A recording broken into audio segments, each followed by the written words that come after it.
This Torah class is brought to you by TorahAnytime.com. Okay, hello. Okay, good morning everyone. Shalom Aleichem. Bruchim Haba and welcome everyone. Hope everybody had an enjoyable flight. We're going to have a wonderful time. B'ezras Hashem, it's going to be an amazing experience. Really a very unique opportunity to visit many of these cities, many of these ancient communities, and connect with the history of our people and the many Gedolei Yisrael that grace this country. In the airport, we met a group of people, and they asked us, "What are you coming to ski?" I said, "No, we didn't come to ski." "So what did you come to Italy for?" I said, "We came to Italy for Jewish history." "Jewish history? There's no Jewish history." I said, "Do you know that there are a lot of Mikubalim buried in Italy?" They said, "Mikubalim? We didn't know there were any Rabbanim at all who ever lived in Italy." I said, "There were only 1,875 renowned Chachamim who lived in Italy." We're not going to have an opportunity to discuss each and every one of them. Most of them we're going to try to cover. Now in our opening session, I would like to give you a brief overview on Jewish Italian history. And let's start in the very beginning. We're going to see perhaps this evening that Italian history already began in the time of Yitzchak Avinu. But practically speaking, the Jewish communities began during the time of the second Beis HaMikdash, perhaps even at the time of Hanukkah. There were Jews in Italy in the times of the Churban Bayesheni, and there were notable Tanoim that lived in Italy. Anybody know Tanoim that lived in Italy? You have Toidos Ish Roimi, the Gemara quotes him, and Rav Masya ben Charash.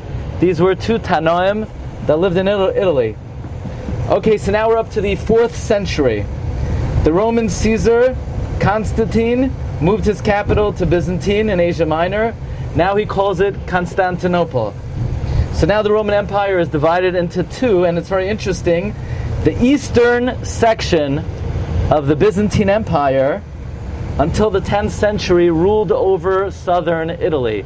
So the southern Italy was ruled over the Constantinople under Byzantine. The Balei HaTosfos exclaimed, Rabbeinu Tam said, Ki mi bari teitzei Torah udvar Hashem meyotarant. That Torah actually emanated from the port cities of Italy. So we're going to speak later about the episode of the Arba Shvuyim, the 4 captives, who they were sent out from Bari, Italy, and from there the Torah of the Rishonim really spread throughout Europe. Many say Tana Devei Eliyahu was written in Italy. Avos de Reb Nassan, many say was written in Italy. Psikta Rabasi, many claim was written in Italy. Halachos Kitsuvos. Also, the 11th century. So the Jewish settlement in the north of Spain. Then they come to Rome. You had somebody by the name of Rav Nassan Bar Yechiel. We have a lot of Rav Nassans on the trip. Rav Nassan Bar Yechiel, who wrote the Aruch. Rav Menachem Bar Shloimeh, who composed the Medrash Seichel Tov. The Kalonimus family in Lucca. Now in the 12th century, you have renowned yeshivos in Mantova. You have in Verona. And then this is very important, you have a great Rishon in the 12th century who really changed the observance of halacha in Italy. His name was Rabbi Yeshaya of Trani. Is that name familiar? Rabbi Yeshaya of Trani. Who's Rabbi Yeshaya of Trani? The Tosfos Rid. Now, the Tosfos Rid is a very important figure in the history of Italian Jewry, because later on came the Shibolei Haleket. The Shibolei Haleket codified the psukim of the Tosfos Rid, where the official Hanhaga of Italy is predicated on the psukim of the Tosfos Rid, codified by the Shibolei Haleket. So if you wanted to know, who do they follow in Italy? Which Rishon do they follow in Italy? They follow the Tosfos Rid. Who codified it? The Shibolei Haleket. Okay. Now, the Shibolei Haleket became such a popular sefer that there were kitzurim made of the Shibolei Haleket. Nowadays we have Kitzur Shulchan Aruch. In Italy, their kitzur was something called Sefer Tanya, not to be confused with the Tanya of the Shulchan Aruch Harav. The Sefer Tanya is a kitzur of the Shibalei Haleket. The Magen Avram quotes Sefer Tanya.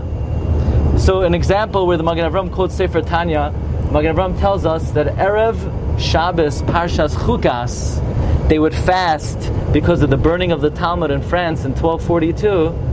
Where does that come from? Who records that? It's recorded by the Sefer Tanya. Okay. 14th century. Now there's persecution in Europe, in France, in Germany. Many Ashkenazim, they immigrate to northern Italy. And now for the first time you have Ashkenazic communities in Italy, in Venice, in Padua, in Ferrara, in Verona. 15th century, Italy is now divided into states, republics. You have 4 chief republics. You have Napoli in the south. You have the south is ruled by the Spanish king of Aragon. You have the Republic of the Church, the Papal States, which is ruled by the Pope, Rome, Ancona. You have the area, the region of Mantova, with its capital of Mantova, Firenze. And then you have the Republic of Venice. Venice was not just a city. Venice was a republic. The Republic of Venice, including Padua. Padua had a world-famous university. One of the earliest universities in the world was in Padua. People from all over Italy came to the University of Padua. Most of the Gedolei Yisrael in Italy studied in the university in Padua. Some of them were even professors in the university in Padua. Now, during this period, commerce flourished, primarily because Jews went into banking. And the reason why Jews went into banking is because Christians were forbidden to charge interest. Jews were not allowed to charge interest to fellow Jews, but to a Gentile it's permitted to charge interest. So Jews went into the banking industry, and economically the Jewish communities flourished. They used their money to support yeshivos, but it caused a lot of animosity among the Christians when we had to harshly collect debts, and the priests inflamed their constituents and their drashos that the Jews were charging usury, and we were oppressing them. And now Italy had to make a pivotal decision. They could have taken the route of Spain, and they could have expelled their Jewish citizens, but very wisely they realized they needed doctors, they needed bankers, they needed financiers, they needed the tax money, and they decided to allow the Jews to remain. But in most cities in Italy, the Jews were relegated to the ghetto. There's one exception, okay? If you take anything out of this trip, there was one city in Italy where they did not relegate the Jews to the ghetto. And this city became the most successful city in Italy in terms of an economic center, in terms of printing, in terms of the flourishing of Torah. And that was Livorno. Livorno was the one city where there were no ghettos. So now it's the 16th century, and there's a tremendous Spanish influx of Jews. They come primarily to Napoli. Jews come to Napoli, and then they're chased out in 1540. A big dispute arose among 2 printing presses. We're going to talk about the printing press, which were the well-known printing presses. You had Cincino, not to be confused with the Cincino Gemara that you used in your youth in order to pass your Gemara test. That's not what we're referring to. The Cincino press was the first press that published Gemaras. I believe they published 23 Masechtos. Now, a little trivia. What year was the first year the Gemara was published? It was published by Cincino at the end of the 15th century, 1483. Okay, everyone, never forget this. The first Gemara, says the Chida, was published in 1483, and the Chida saw it. How do you remember that? Gematria Gemara, the Chida says. The numerical value of Gemara is 1483.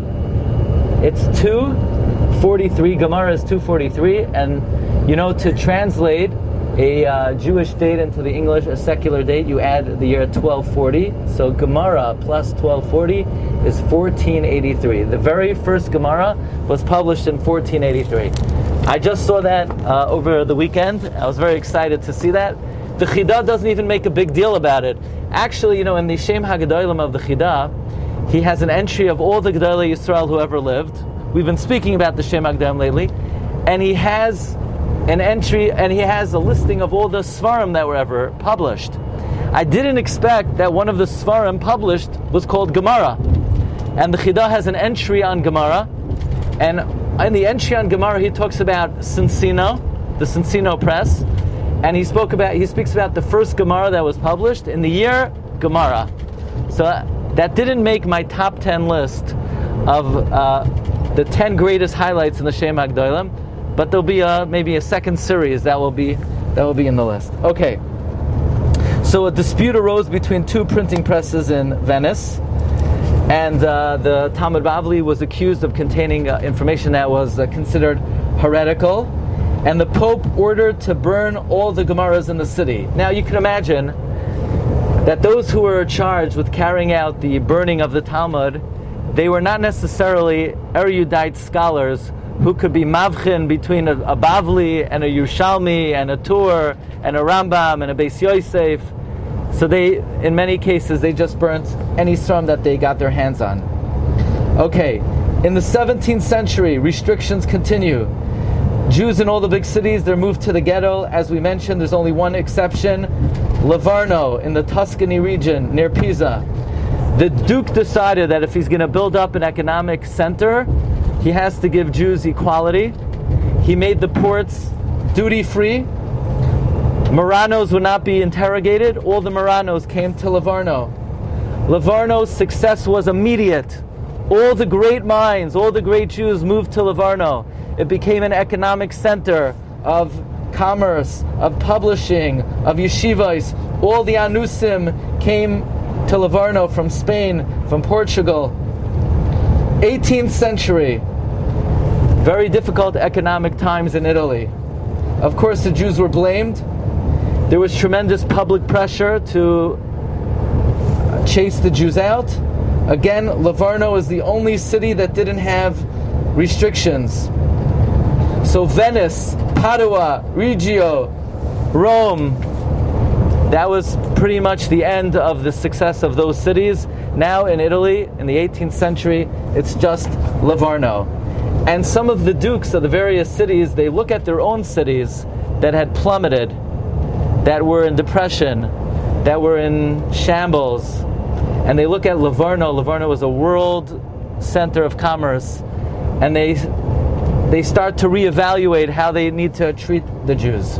18th century, part of Italy is conquered by Austria, but it did not gain the Jews new liberty until Napoleon. Napoleon conquered, the Jews were given equality, and with the downfall of Napoleon, the situation reverted back to a state of persecution until what year? When Italy was united in 1861. And then that caused a transition. Even though the Jewish people were given equality, nevertheless, it greatly affected the yeshivas in Italy, because now the yeshivas transitioned into more of a academic and a style of study. And that is, in a certain sense, a general overview of Jewish Italian history, just by way of introduction. And Be'ezus Hashem will dig into many of these time periods and individuals as we come along. I just want to mention the halachic custom of in Italy was originally they followed the Rambam, and then they followed the rulings of the Tosfos Rid, Rabbi Shai of Trani. That is until the Ashkenazim came, and the Ashkenazim developed their own kehillos, and then Jews came to Italy from Tunis, and the Jews from Tunis, or Jews from North Africa, that came to Italy, or specifically Livorno, they're called Ma'arviyim. Ma'arviyim are Jews from North Africa or Tunis that came to Italy. In Italy, the Jews spoke three primary languages. The Ashkenazim spoke Yiddish. The Italians spoke Italian. And the Spaniards spoke Spanish until pretty much Italian dominated. So we mentioned that originally they followed the Rambam, then the Tosfos Rid, which was codified by the Shibalei Haleket, and that is until the printing press. And the printing press published and disseminated many, many volumes and editions of the Torah. And when the Torah came out, the Torah became very popular, especially in the first editions of the Torah by Daniel Bomberg, the second editions in the Justinian Torah, and we're going to talk about the difference between the first and second editions of the Gemara and the Torah. We'll take a break now, and we'll come back. We'll talk about the Renaissance. Okay, I hope everybody got a little snooze. Now it is time for a reawakening, where we're going to speak about the Renaissance. The word Renaissance means awakening from the darkness of the Middle Ages. We like to speak about the Renaissance about 45 minutes into the trip. After everyone got a little snooze, we have our own Renaissance. In the 15th and 16th century, the era was known as the Renaissance, but it came to its fullest expression in Italy, more than any other country. After the darkness of the Middle Ages, because of innovations in science, technology, society, they wanted to revert back to the classic ideals of Greece and Rome. This is after the discovery of America. This is after the Protestant Reformation. This is after the Spanish expulsion, where now they had some freedom from feudal rule. And perhaps the greatest invention in the Renaissance was the printing press, which revolutionized education. First of all, it expanded knowledge. Until the printing press, books were not available, books were not affordable. How would anybody be able to afford a handwritten manuscript? But now, books were widely disseminated, books were affordable. Now, the traditional Jewish communities did not need a Renaissance. They were advanced, they were learned, but still, the Renaissance, in a certain sense, allowed for greater Habatzas HaTorah, but also challenged traditional Jewish values. Now, at the time in Italy, there were 10 million Italians. Out of the 10 million Italians, 30,000 were Jews, so about 3% of Italians were Jews. 3%. Now, the Jewish situation financially improved. There was a revival of Limud Torah, and at this point, I want to speak about many notable Chachamim around whom great yeshivas were built. Firstly, Rabbi Ovadia Mibar Tenura. Anybody know his middle name? Rabbi Ovadia, he had a very unusual middle name. Rabbi Ovadia Yerei. Yerei. Where does that come from? The light on the Bluetooth? Rabbi Ovadia Yerei. Where does the word Yerei come from? The Navi says about the Navi Ovadia, Yerei Elokim Ma'od. So his name was Ovadia Yerei of Bar Tenura. From 1440 to 1500, he wrote his commentary on the Mishnah in Italy. He completed it in Eretz Yisrael. Where is Rabbi Ovadia Yerei Mibar Tenura buried? It's buried at the foot of Har HaZeisim. Then you have Rabbi Yehuda Mintz, who passed away in 1505. His son, Rabbi Avram Mintz, he passes away in 1535. He had a great yeshiva in Padua. Rabbi Avram Mintz's son-in-law, Rav Meir Katzenellenbogen, we're going to be at his kever. He passed away in 1565. His son, who was the son of Maharam Katzenellenbogen? Shmuel Yehuda Katzenellenbogen. The Maharshik, 1521 to 1597. Rav Moshe Provenzali, from the great rabbis of Mantova. Rav Ovadia Sefarno, passed away in 1551. Rabbi Yehuda Moscato, who is renowned for his commentary on the Kuzari and his writings on music. Anybody know, where is Rabbi Yehuda Moscato quoted? Who quotes Rabbi Yehuda Moscato? The Ketzois HaChoshen is published with a compendium called Kuntras HaSveikos, one of the most Lamdisha Svarim ever written. Kuntras HaSveikos, the brother of the Ketzois HaChoshen. And the brother of the Ketzois HaChoshen in his Hakdama quotes Rabbi Yehuda Moscato, who says that if a person had the opportunity to go to the moon, but he couldn't tell anybody about it, would they go to the moon? No. Most of the enjoyment anybody gets out of doing anything is not doing it and not going there, but being able to tell people about it. That is human nature. And that is an idea brought in the Hakdama of the Kuntras HaSveikos. Rabbi Yehuda Moscato. Rav Menachem Azaria Fano, the Ramami Pano, 1548 to 1628. Rav Yosef Shlomo Harofe Domedigo, familiar with the Yashar Mikandaya. Rav Yosef Shlomo Harofe, Yashar Mikandaya, 1591 to 1657. Shlomo Molcho, is the name Shlomo Molcho familiar? We spoke about him when we were in Spain and Portugal. He studied from the Beis Yosef in Turkey. He came to Italy. He was burned in 1532, Shlomo Molcho. Now, many Jews took advantage of the Renaissance to advance themselves in the sciences, in medicine. They became doctors, astronomers, linguists, artists, craftsmen. Many, if not most, Rabbanim in Italy were also doctors. In fact, it was considered an ideal second profession for a rabbi to be a doctor. So you had Rabbi Yehuda Meisir Leon, you had his son Rabbi David, Rabbi Vardia Sefarno, Rabbi Avram Provenzalo. They were all doctors.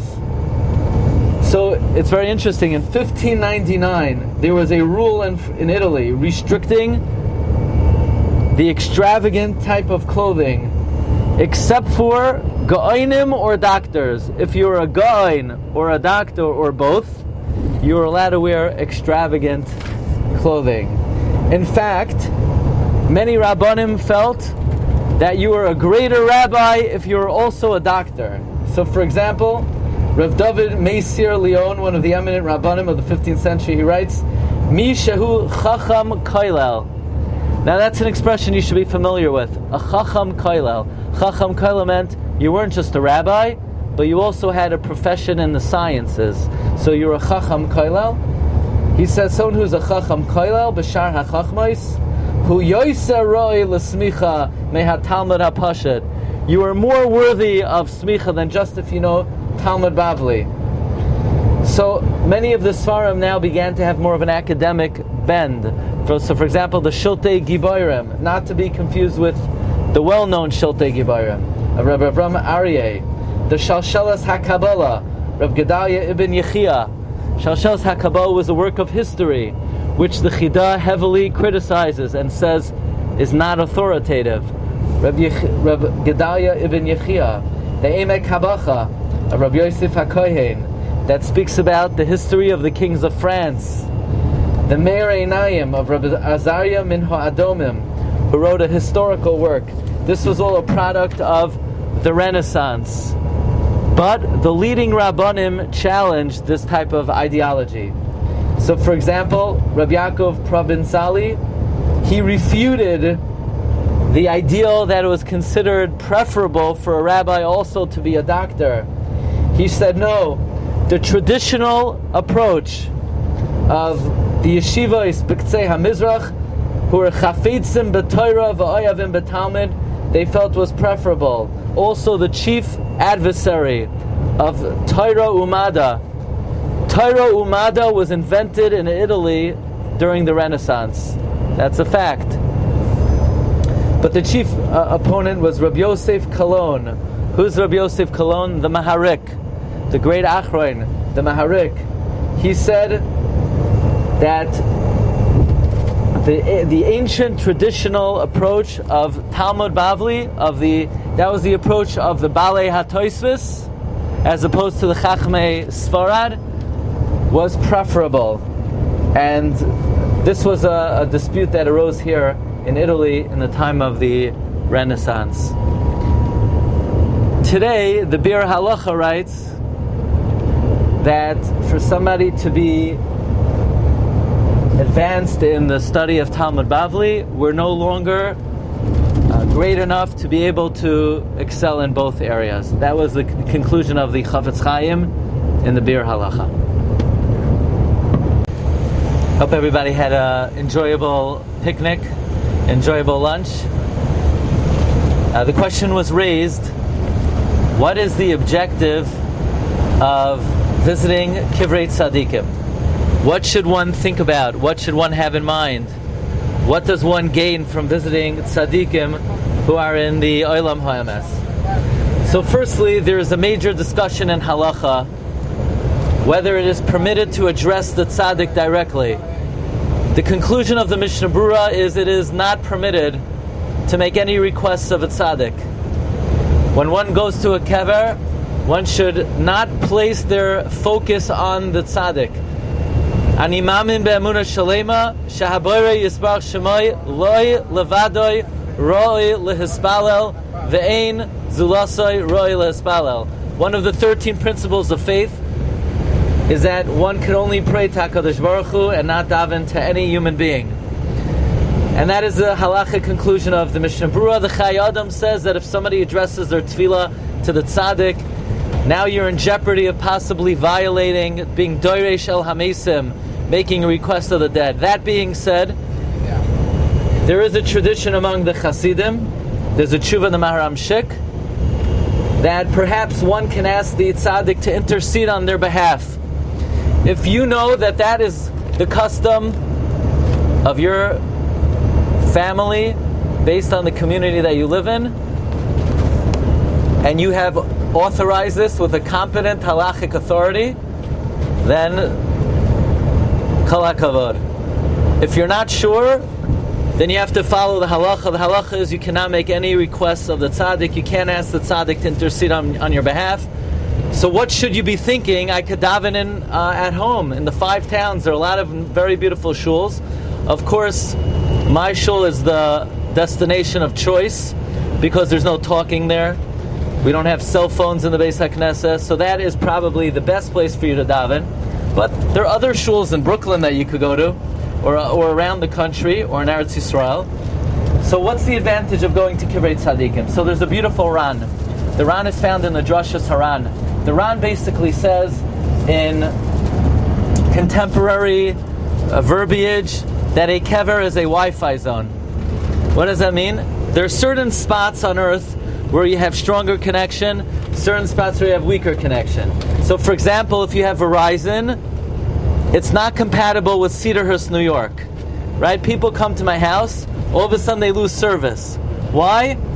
For some reason my block has terrible Wi-Fi service. Cedarhurst, right? You're maskim. What? Yeah, right here we have an Eid Naaman that he lives a few blocks down, and when he passes by my house, he loses service. It's true. People don't know it's because I have turned off any Wi-Fi in the vicinity of my shul, so that there's no point in bringing the phone in anyway, right? But you heard it here first. Okay, so the Ran says like this. We know that when Miriam Hanaviah spoke Lashon Hara about Moshe Rabbeinu, so Hashem reprimands Miriam Hanaviah. The only thing is, Hashem doesn't just suddenly appear to any Navi. A Navi typically has to be prepared for the divine experience. Not so Moshe Rabbeinu. Moshe Rabbeinu was on call 24/7. So how is Hashem going to speak to Miriam on the spot? So Hashem tells Miriam, says the Ran, Se'u shlashtechem, stand next to Moshe Rabbeinu, and if you're in the proximity of Moshe Rabbeinu, I speak to him immediately, you'll get the same Wi-Fi service if you're in Moshe Rabbeinu, excuse the terminology, becomes a hotspot for Nevuah. As long as you're in the proximity of Moshe Rabbeinu, Hashem can now speak to Miriam and to Aaron. Says the Ran, if this is so when the tzaddik is alive, so the tzaddik in his lifetime is a vehicle, is a medium of the influence from Shamayim, of Ruchnias, of prophecy, of divine spirit, then even after their demise, even after they pass away, their physical person, their bones continue to be a vehicle and a medium of divine connection. And therefore, if you're standing in their proximity, it is a makom mesugal, a place that is predisposed to have your tefillos answered. So that is the ideal kavana, to have davening at a kever of a tzaddik, that this individual had a unique connection to HaKadosh Baruch Hu, and I am able to, in this makom, tap in a little bit to that connection that the tzaddik had b'chayav. What's very interesting is that the king in Sefer Nehemiah, when he sees that his steward Nehemiah is morose and depressed, the king says, why do you look so despondent? You should be happy you have the opportunity to serve me. So Nehemiah says, how can I not be despondent? But Asher ha'ir beis kivrois avoisai chareva ushara ukla v'esh. Nehemiah says, how can I not be despondent? How can I not be depressed when the city where my forefathers are buried lay in ruins? So what's Nehemiah talking about? Which forefathers were buried in Yerushalayim that he was despondent that the city was destroyed? Apparently, all the great tzaddikim that are buried in a city, specifically Yerushalayim, they infuse Kedusha into the city. Yerushalayim has Kedusha not only because it's the Shar HaShamayim and it's the place on earth where all Shefa comes down. The fact that so many hundreds and thousands of tzaddikim are buried in Yerushalayim, it lends Kedusha to the city of Yerushalayim. So it's the same thing with Italy. You may never have thought of this idea, but the fact that there are hundreds, if not thousands, of tzaddikim buried in Italy gives the country a certain kedusha. It's a makom mesugal to have your tefillos answered. Now here's something really interesting. Reb Chaim Vital records in the Sefer Shar Ruach HaKodesh that he heard from the Arizal, Toiv laleches al kivrei tzaddikim ulehespalel. However, says Reb Chaim Vital, the Mekayimos that everybody knows about, there's a long waiting list. In other words, you're going to daven there, and you're going to pray, and you're not to address the tzaddik, but the tzaddik may facilitate the ascent of your tefillah. Yeah, but there are 1,000 people who came here yesterday, and 1,000 people are coming tomorrow.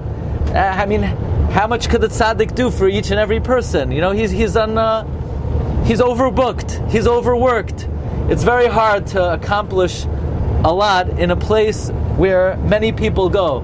Says the Ari, the key is to find mekayimos that other people don't know about. Because this tzaddik, he's been resting for a while, he's looking for work. And he can't really travel so far. You know, people ask me, about going to Kvarim as opposed to going to living tzaddikim. And of course, it's always preferable uvay sidbak, but I happen to find that the tzaddikim that are buried in the ground, their schedules are much more flexible than the living tzaddikim. They make themselves available, and it's just easier for them. Whenever you don't have to call in advance, you don't have to make any appointments, and it could be they haven't seen any visitors in a long time. The Arizal writes, I'll read to you his words. He says, "Va'amnam hatzadikim asher kivroiseim ne'elamim b'nei adam." Those tzadikim whose graves are hidden from people, ve'enam yeduos lahem, and are not well known, ela lefratim, only to some people. For example, the ones that are recorded in Shar HaGilgulim, hinei hatfiloi sha'adam espalel aleim heim yoiser miskablois lefnei hakadosh baruch hu v'yoiser nishma'os. So one thing I could tell you for sure. We're going to go tomorrow to Lido Island. Okay? I've made many attempts to get to those kfarim. First of all, nobody knows where they are on Lido Island. One time we went to the cemetery, and the guard didn't want to open it up because he had to eat hot dogs, and he didn't have time to open it up for us. You could probably count on one or two hands the amount of people that davened at the kfarim we're going to go to tomorrow. Because even you'll go to the cemetery, the kfarim are not really marked. Nobody knows where they are. So, the tzaddikim, they've been waiting for you. They want visitors, and Be'ezus Hashem, all the tefillah should be neskabel barachamim of Ratzain. How's the rough number? How do I know where they are? Those are the trade secrets that I can't give out. Maybe at the end of the trip I'll tell you the secret ingredient in Coca-Cola, but how I know where the kfarim are? Nah, I can't give that away. Now I just want to mention one thing. Rav Gamliel Rabinovich, the great Makubal Rashiv of Shar Shamayim, he wrote a sefer on visiting kvarim called Tiv HaHischaskos. And he writes that every kever has a very specific atmosphere. Every tzaddik has a unique personality. Some tzaddikim excelled in Limud HaTorah, in Gemilas Chasadim, in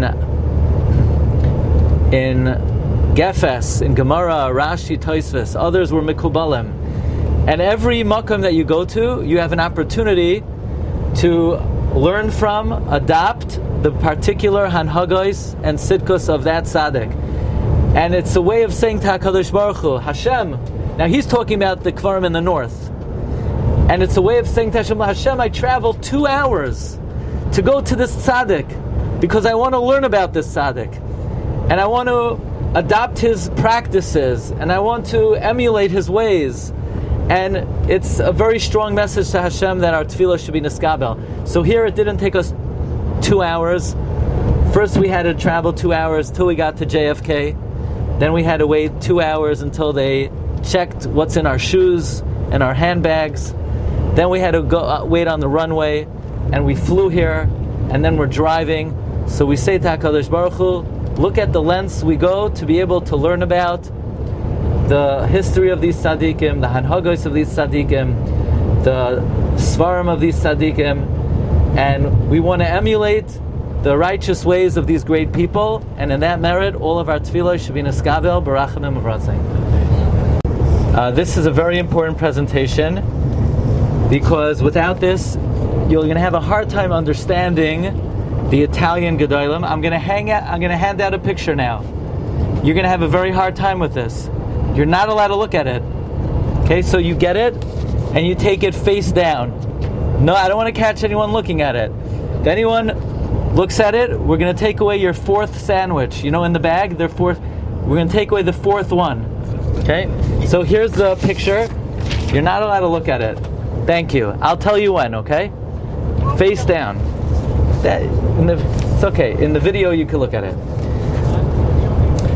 And we're going to speak about the very controversial and sensitive topic of how should a Jew look? What does that mean, how should a Jew look? We're going to talk about beards. Beards. Should a Jew have a beard? Is it a Jewish look to have a beard? Is there something lacking if a Jew doesn't have a beard? Is it better to have a beard? This question was brought to none other than the Chassam Sofer. Somebody mentioned here that they're from Hungary, they're Chassam Sofer. This question was brought to the Chassam Sofer in our Chaim Siman Kuf Nun Tes. And the question was raised based on what it says in Sifrei Kabbalah, Loi lahoishit yadai b'diknei klal. Don't touch your beard. Don't touch your beard doesn't mean don't use a lift and cut shaver. It doesn't mean don't use a brawn foil. It doesn't mean don't use a Norelco. It means don't even touch it with the scissors. This was a question asked to the Chassam Sofer. Is there anything wrong with shaving, cutting the beard? So the Chassam Sofer responds, number one, Einli Esek bin Estarais. I don't get involved in Kabbalah. I don't know what that means. It doesn't say that in Shas. Says the Chassam Sofer, let me tell you something. In Klal Yisrael, it's already been accepted not to have a beard. What is it based on? B'chol Eretz Italia, in the entire country of Italy, Kol Chachameha Mugulache Zakein, all the rabbis shaved. Now, all doesn't mean some. All doesn't mean most. All means all. All of the rabbis that we're going to visit and daven at, says Chassam Sofer, they did not have beards. Now, if you're going to have a hard time davening, pal, get over it. Okay? That's the reality. They did not have beards. Where did they get this from? All the rabbis that I know in Bnei Brak, they all have beards. In Brooklyn, they all have beards. Says the Chassam Sofer, V'nitlim be'ilan gadol. They hinged on the great tree. Avi HaMekubalim, the father of all Mekubalim. Menachem Azariah, the Rama Mipano. Says the Chassam Sofer, he did not have a beard. Really? Did he have like a nice trimmed beard? You know, in some yeshivas they have a long beard. The mustache covers the mouth. Some yeshivas they have a more trimmed beard. Some they have a very, they have a perfect line on the face and by the neck. Says the Chassam Sofer, the Rama Mipano did not even have one hair on his face. Not like the guy, some guys they shave pretty good and they leave like 3 hairs like under the neck. Nah. They forgot, they were in a rush, the doorbell rang and they left the hair. Says the Chassam Sofer, I'm going to read to you his words. Hayamegaleach mibli hisher sara echad. The Rama Mipano would shave, he wouldn't leave one hair. Says the Chassam Sofer, don't take my word for it. The Yashar Mikandaya, we mentioned him before, testifies in his Sefer Elim, and he would say further, Al pi Kabbalah in Chutz La'aretz, you shouldn't have a beard. Now the Chassam Sofer, by the way, was an Orthodox rabbi. Yeah? Chassam Sofer brings from the Yashar of Kandaya that in Chutz La'aretz it's not roi to have a beard. So says the Chassam Sofer, what more should I say? Now if you want to know where this came from, why in Italy they didn't have beards, all good customs start in Poland. The Polish rulers always had beards. Until there was one guy, he was a sris. He was impotent. He couldn't grow a beard.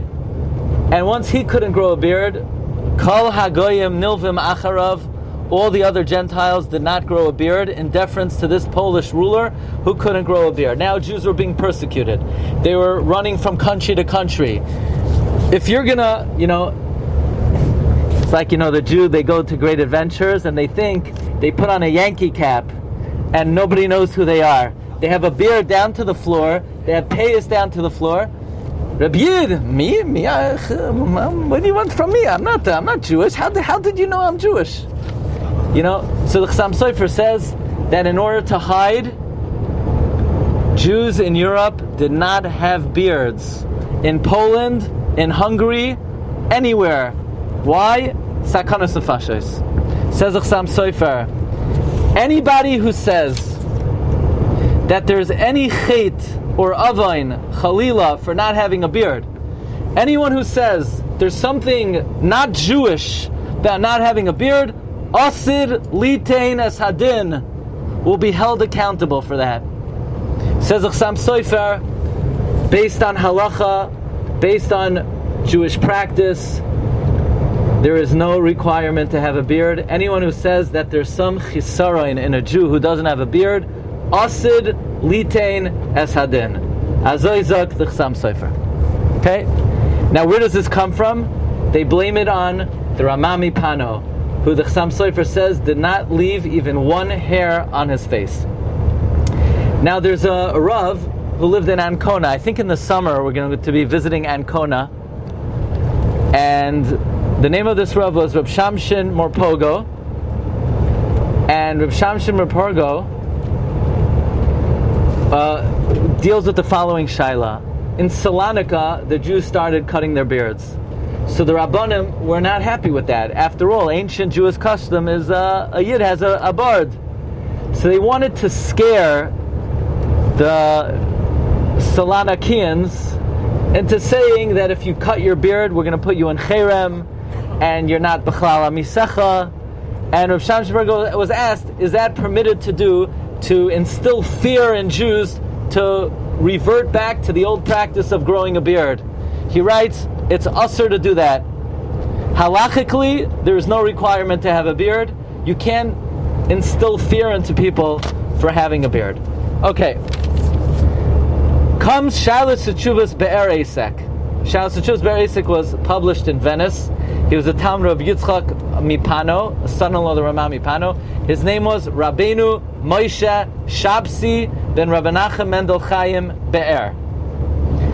He writes that al pi Kabbalah, there is a concept that the beard is connected to the number 13, and the beard brings influence from the Yud Gimel Mechilin Derachamay. It brings influence of the Midas Harachamim. However, he writes, al pi Kabbalah, it is not proper to have a beard in Chutz La'aretz. Chutz La'aretz, the vibe in Chutz La'aretz. I guess that's a good contemporary word to use. The vibe in Chutz La'aretz does not accommodate growing beards. Beards and the diaspora are not compatible. He says, I personally witnessed the personal hygiene of the Ramah Mipano. I'm going to read to you his words.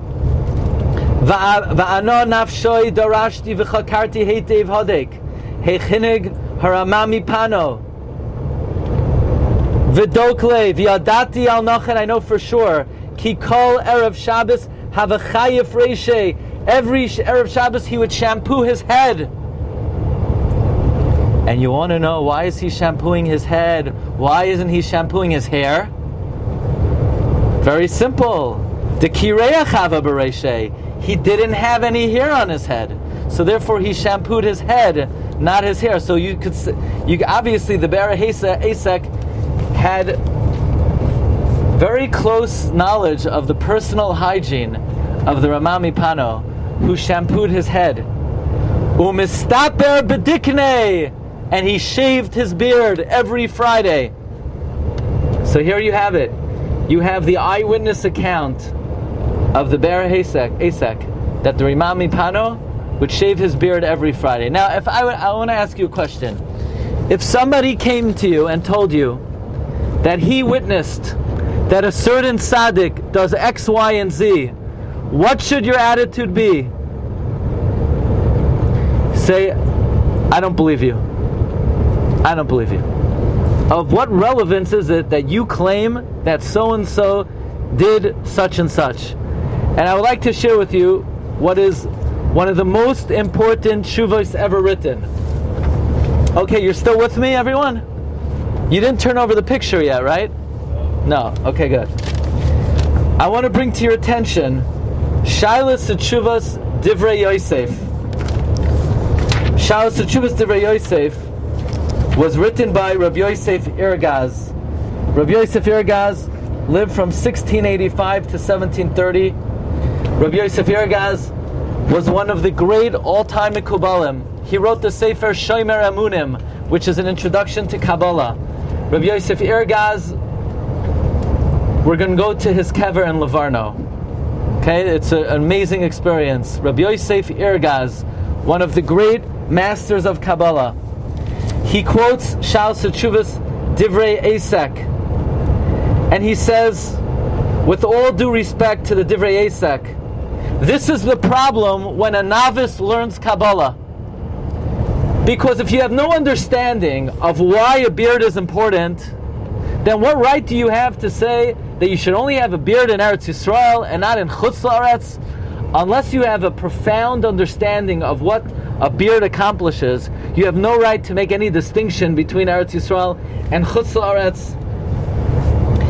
And he says furthermore, we have to set the record straight.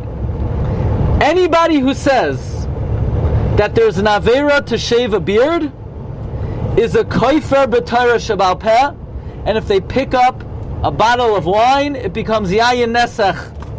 Can you imagine such a thing? You would think if somebody says, somebody doesn't have a beard, he's not a good yid, one might think that you could cast aspersions on someone who doesn't have a beard. Says the Divrei Yosef, anyone who says that a Jew who doesn't have a beard is over on Baal Tashchis, he's a koifer b'Torah. He's not b'chlal amisecha. Now, says Rav Yosef here, guys, I'm going to address the Be'er Ha'esek.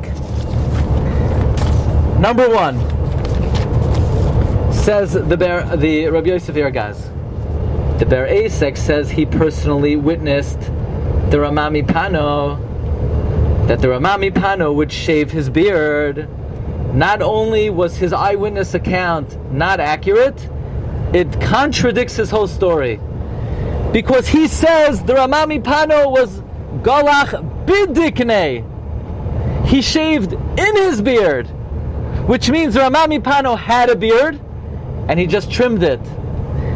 He didn't write that the Ramami Pano was Galach Dikne, that he shaved his beard. He was Galach Bidikne.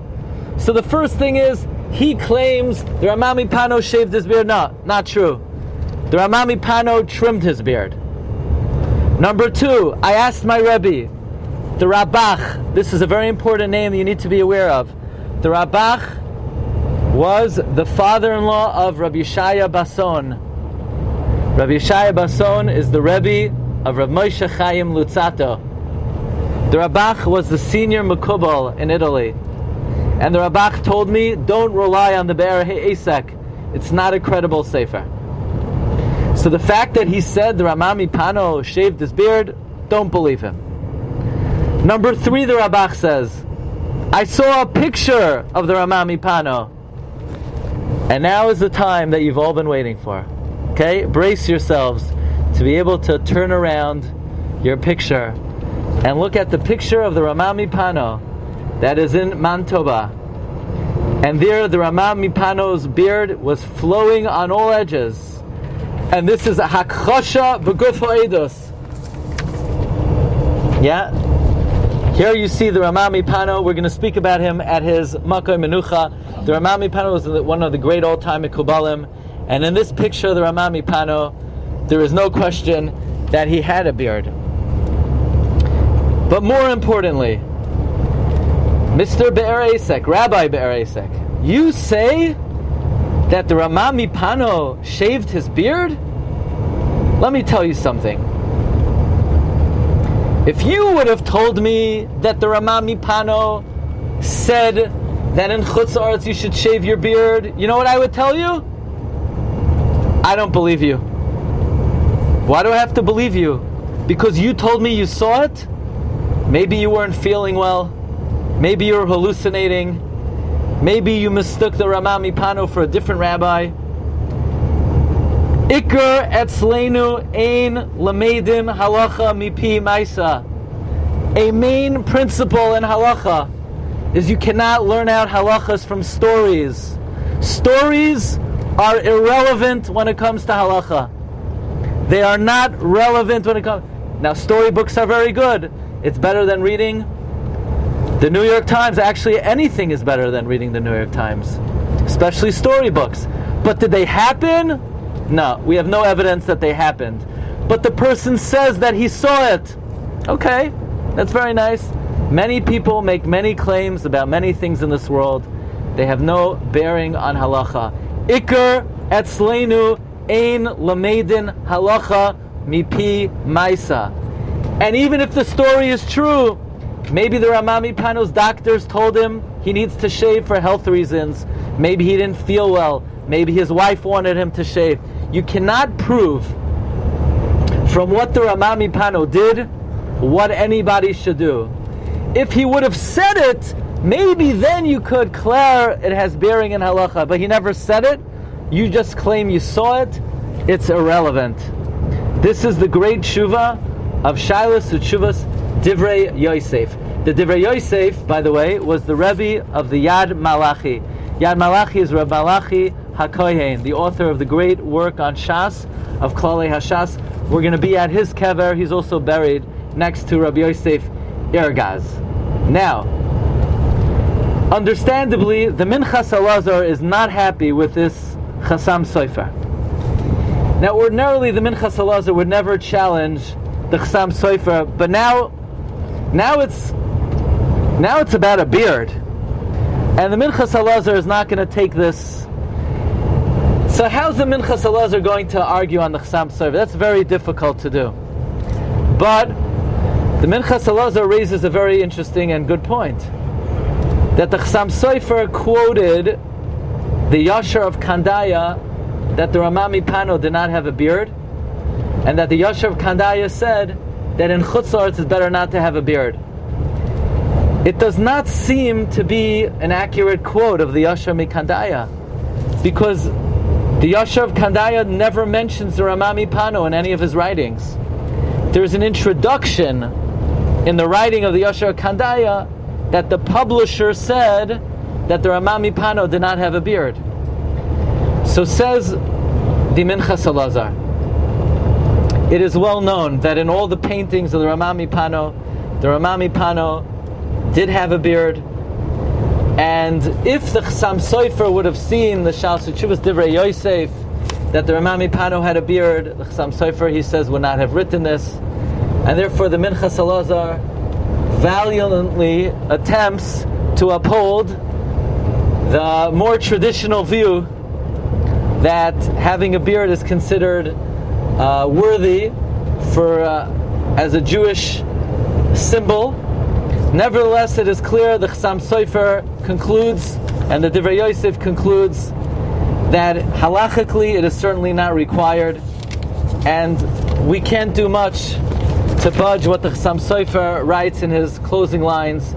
He says that if a person says that there is Eiza Chet Va'avain Chalila, if somebody's mistaper b'diknei, asid litein es hadin. So this is just by way of introduction to get an idea and to have a feel what the Italian Mekubalim and Gedolim looked like. Did the Ramami Pano himself have a beard? He probably did. Did any of the other Chachmei Italia have a beard? Highly unlikely. In fact, the Chassam Sofer says none of them had a beard. But in no way did this diminish their greatness. In no way did this undermine their towering spirit in the secrets of the Torah, in the Kabbalah, in Shas and Poskim. As Rabbi Huda Arya of Modena says, that his greatest maila was, he wasn't a hypocrite. So for the Chachmei Italia, what they were b'nishmasam far exceeded what they were in their chitzoniyos. So this is an important hakdama as we head to Mantova. Be'ezus Hashem will be able to daven at the kfarim of the Ramami Pano and Rav Moshe Zakuto. Zchus HaYagen Aleinu. Okay, we're in the great city of Mantova, and we're headed to the kever of the Ramami Pano, Rabbeinu Menachem Azaria of Fano. In Italian, he was known as Rabbi Immanuel. Immanuel is the Italian name for Menachem. So in preparation for going to his kever, I want to share with you some Divrei Torah of the Ramami Pano. The Ramami Pano tells us a famous lesson that whatever you give to tzedakah comes back to you. Some learn it, the Baal HaTurim says the word V'nasanu can be read forward and backward. Says Ramami Pano, we don't have to look any further than the word tzedakah itself. Tzadi, Daled, Tzadi, Daled, Kuf Hey. If you atbash, there's a system of atbash where an aleph is supplanted for a taf, a beis for a shin, a gimel for a reish, a daled for a kuf. Tzedakah, atbash, the hey of tzedakah is a tzadi, the kuf is a daled, the daled is a kuf, the tzadi is a hey. The word tzedakah, atbash, is tzedakah backward, indicating whatever you give to tzedakah, it comes right back to you. The Ramami Pano writes, a segula to find a zivug hagan is that at the end of Shemana Esrei, when you're in Tachanunim, if you say every day, Shir Lamalois, Esa Einai El Heharim, Me'ayin, Yavai, Ezri, where will my Ezer Kenegdai come from? Ezri Me'im Hashem, Oisei Shamayim Va'aretz. The Ramami Pano says that saying this Tehillim, this parak of Tehillim, as part of Shemona Esrei, is the Segula, Baduk, Umanusa, for one to find their Zivag. David HaMelech said upon the death of his dearest friend, Yaina's son, David HaMelech says a very unusual expression, Nifleis ahavas chali me ahavas nashim. Your love is dearer to me, literally, than the love of women. A very unusual expression. What did David HaMelech mean? Nifleis ahavas chali me ahavas nashim. Says Ramami Pano, a davar oyom v'naira. David HaMelech came from Leah. Yaina's son came from Rachel. How could Yaina's son have such love for David? They came from two different mothers who were competitors. To the point where Yaina's son said, David, you'll be the Melech and I'll be second in command. Where did Yaina's son get this from? Yaina's son was the rightful heir to the throne. How could he give up that right for David to be the Melech? The answer is Nifleis ahavas chali me ahavas nashim. It came from the love that Rachel Imenu had for Leah. Yaina's son said, just like Rachel gave over being the Ikaras Habayis to Leah, likewise Yaina's son gave up being the Melech to David HaMelech. Where did it come from? Me ahavas nashim. Not greater than the love of women, from the love that Rachel had to Leah. The Ramami Pano discusses, how was it that Moshe Rabbeinu was Bechir Minho Anushi, the greatest man who ever lived? Moshe Rabbeinu was able to go up to Shamayim, and he didn't eat for 40 days or 40 nights. Most people can't go 40 minutes without eating, or even 4 minutes, or even less. And Moshe Rabbeinu was able to go up to Shamayim 40 days and 40 nights. Says Ramami Pano, all the souls that were ever created were in Adam HaRishon.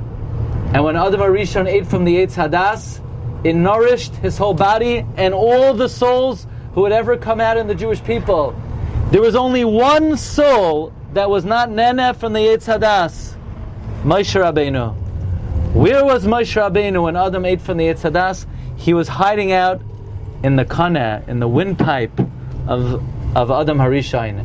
And because Moshe was hiding out in the windpipe and he was not Nene from the Eitz Hadas, that is why Moshe Rabbeinu was Zoicha to be Bechir Ho Anushi. One last Chidosh from the Ramami Pano.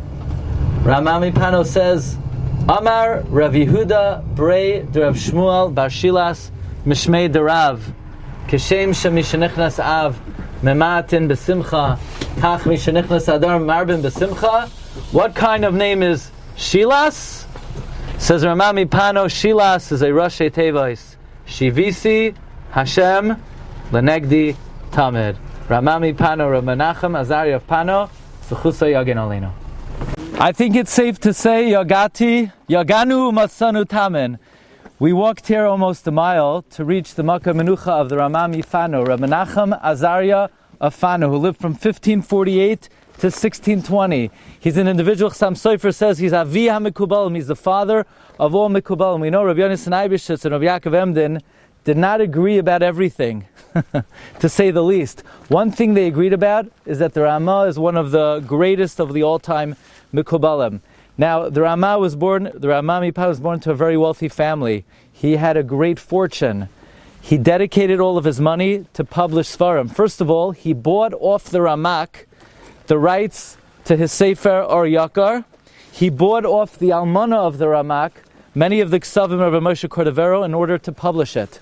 What's very interesting is the Ramami Pano began by learning Kabbalah, the Kabbalah of the Ramak. The Ramak's Kabbalah is considered the first tier of Kabbalah. The Ruchaim Volozhiner says, where philosophy ends, Kabbalah begins. Where the Kabbalah of the Ramak ends, the Kabbalah of the Arizal begins. So the Ramami Pano began by learning the Kabbalah of the Ramak. But then comes to Italy a mysterious figure by the name of Rabbi Yisrael Saruk. Rabbi Yisrael Saruk learned Kabbalah directly from the Arizal.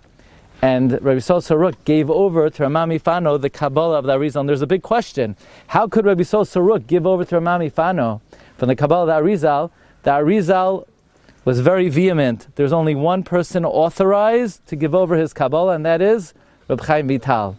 But there's an idea Rav Hutner brings in the Pachad Yitzchak in his letters. When he gave a Haskama, the Rama Mifano wrote a Kerush on the Rif. And Rav Hutner says that the admonition of Reb Chaim Vital was that anyone after Reb Chaim Vital cannot give over the Kabbalah Arizal.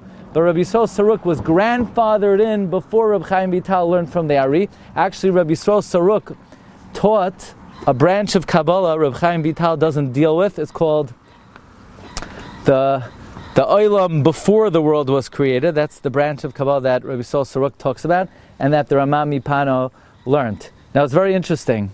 At age 26 years old, Maran Bet Yosef sent the Rama Mifano the folios of the Kesef Mishnah that the Rama Mifano should publish for him. So aside from the fact that the Rama Mifano was an eminent Mekubal, he wrote Asara Mamorais, Mamar Ha'itim on the 28 times mentioned in Kohelas. He wrote Mamar Eim Kol Chai, Maimar Chikor Hadin. He wrote a Sefer Gogulei Neshamos.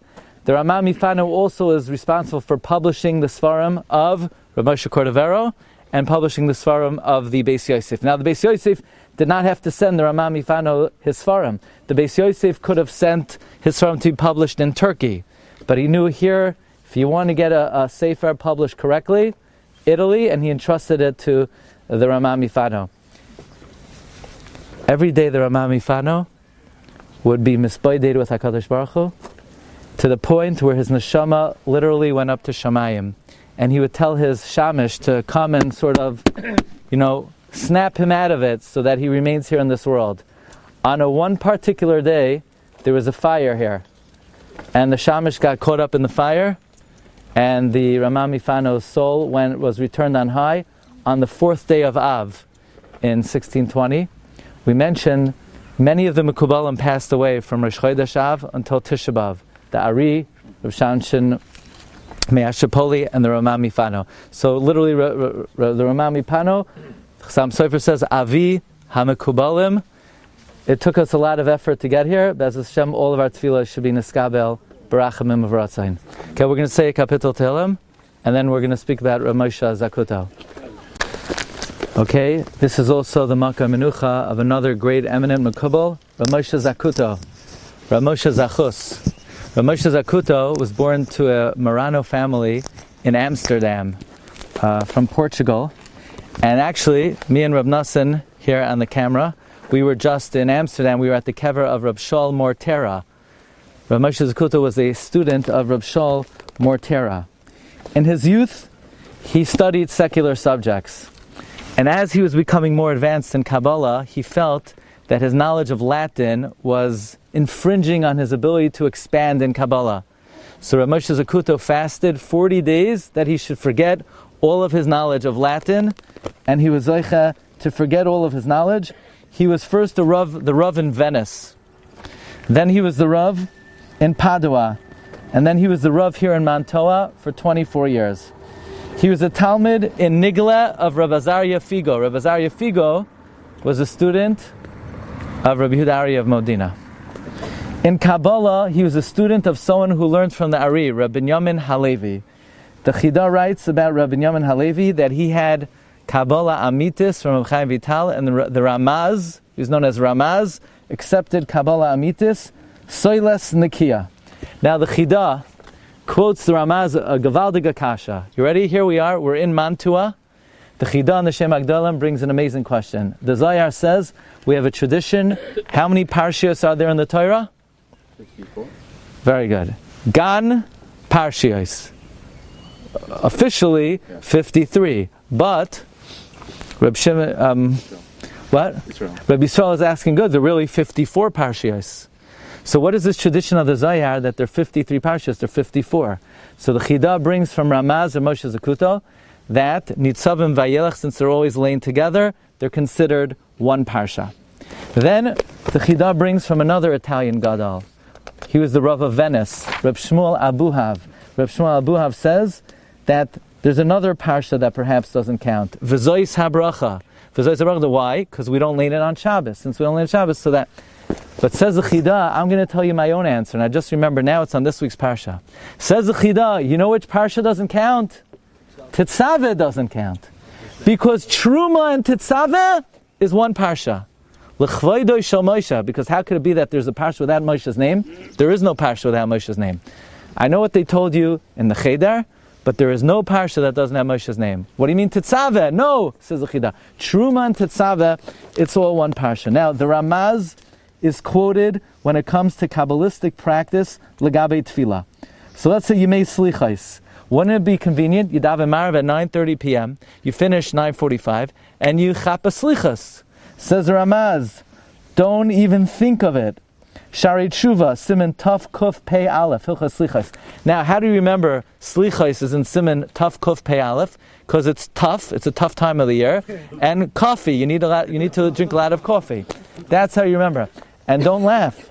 I once went to a shir from Rabbi Yitzchak Yosef, and he asked, does anybody know in Yeridea what Siman Hilchais Dagim are in? Who knows that? He would say, Pei Gimel, Rashi Tevois, Gefilte fish. That's Hilchais Dagim. Says Moshe Zakuto, you're not allowed to say Yud Gimel Midos Harachamim before Chatzos. If you find yourself at such a minyan, you should sit there, Yeshev V'yidaim. You could say Tehillim, you cannot say Slichais. Vidoy, you could say. One of the things you're saying Vidoy for is for being there at the minyan. Vidoy, you could say. Matzai Shabbos, you can't even say Vidoy until after Chatzos because of Kedusha Shabbos. Another interesting place where Moshe Zakuto is quoted. On Yom Tif, you take out the Sefer Torah, what does the Chazan say? Yud Gimel Midos Harachamim. You say it 3 times, yeah? How you allowed to say Yud Gimel Midos Harachamim 3 times? You're not Kol Omer Moedim Moedim, Meshasken Oisai. You're not to say Shema Shema, Meshasken Oisai. So how can you say Yud Gimel Midos? Says the Ramaz in Igeras HaRamaz, the Shari Tshuva quotes it, that you're allowed to say it because it's not Derech Tchina, you're not davening, it's Kekoirei B'Torah. How do we know when you're Koirei B'Torah? He says, what's the proof it's Kekoirei B'Torah? Because you don't say Vayavar Hashem al Panav Vayikra. You just say the Yud Gimel Midos, so it's Kekoirei B'Torah, you're allowed to say it. By the way, the Aruch LaNer writes in a Tshuva, in the Binyan Sion, the same idea as the Ramaz, and he proves that when you're Koirei B'Torah, you could repeat Psukim again and again, because according to the Arizal, the correct way to be Maver Sedra is you say the Pasuk, and then you say the Pasuk, and then you say the Targum. So you see you're allowed to repeat Psukim when you're being Koirei B'Torah. Rav Moshe Zakuto, his most illustrious Talmud, the Rabach, Rabbi Binyamin Kohen, who is the father-in-law of Rabbi Yeshaya Bason, who is the Rebbe of the Ramchal. Another Talmud of the Ramaz, Rabbi Binyamin Vitali, who wrote a Perush on Megillas Eicha. Maybe later I'll tell you something that he says. The Chida writes, he heard that the Ramaz had a Magid. And the Gur Aryeh, in his Hagoyos and Shulchan Aruch, writes, he heard personally the Magid speak to the Ramaz. Says Rabbi Binyamin Kohen, the Talmud Muvak of the Ramaz, that the Ramaz passed away on the 2nd day of Sukkot in the year Nachas. What year is Nachas? 458. Which is what year in the Jewish calendar? 1697 or 98.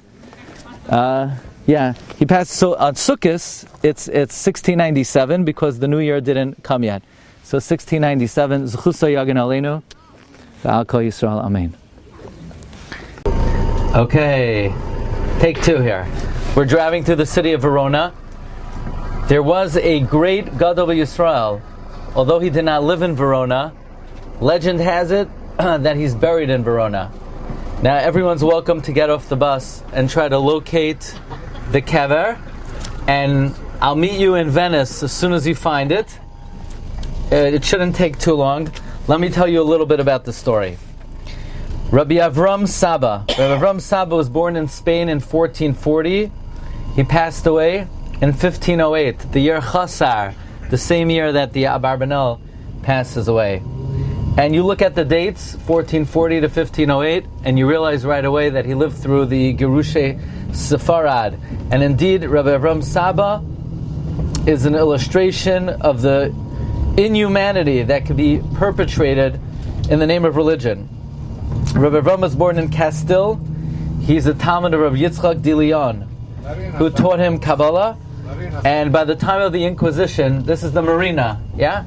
Arena. Okay. And by the time of the Inquisition, Rabbi Avram was already an accomplished Talmud Chacham. And in 1492, Rabbi Avram Saba comes to Portugal, where he hoped to find safe haven, but it was not meant to be. So Rabbi Avram had a peaceful few years in Portugal, where he completed his commentary on the Torah, the Tzror Hamar al HaTorah, the Megillos.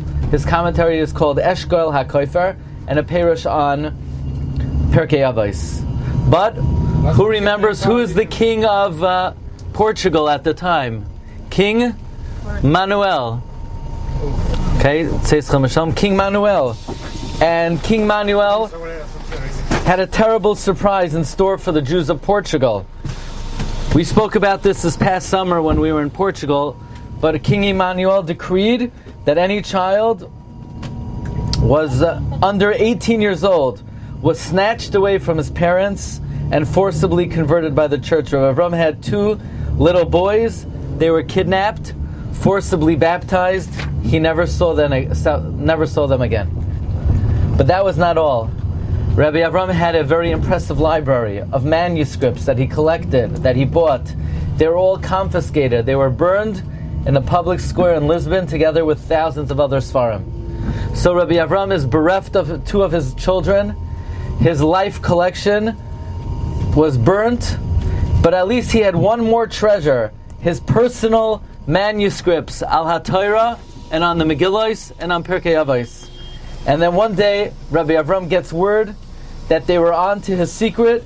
It has been revealed, and if he would not destroy his manuscripts, he was jeopardizing his life.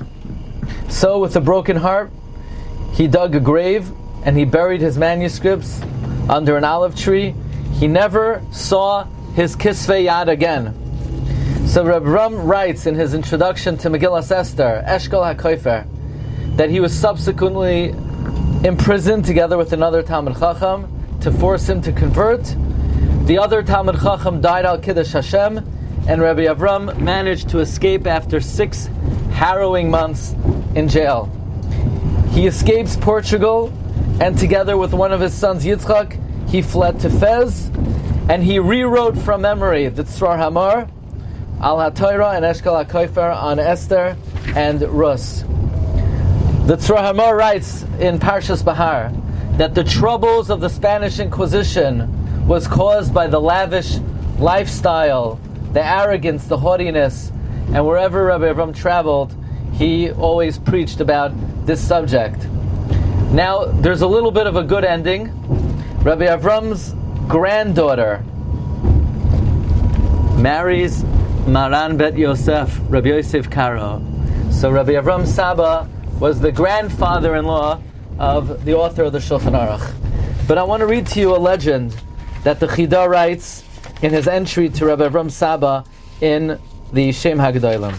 Says the Chida, he says in the Sefer Divrei Yosef, he says that at the end of the life of Rabbi Avram Saba, he was coming on a boat, and there was a terrible storm, and the captain pled with Rabbi Avram Saba. They recognized that he was a holy man.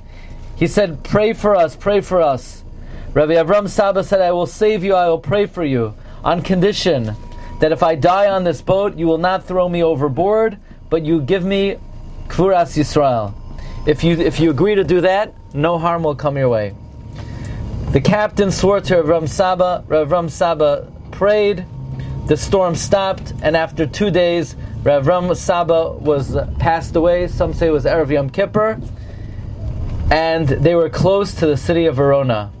And the captain of the ship brought the ship to Verona, and here in this city of Verona is buried the author of the Tzror Hamar, Rabbi Avram Saba, who says a wondrous chiddush, by the way, about the name of the Yom Tov of Chanukah. He says, I'm going to reveal to you the meaning of Chanukah. I never saw it in a sefer. Nobody told it to me. It was revealed to me min hashamayim. Says Rabbi Avram Saba, Chanu Chavhei, they were victorious with the 25 letters of Shema Yisrael Hashem Elokeinu Hashem Echad.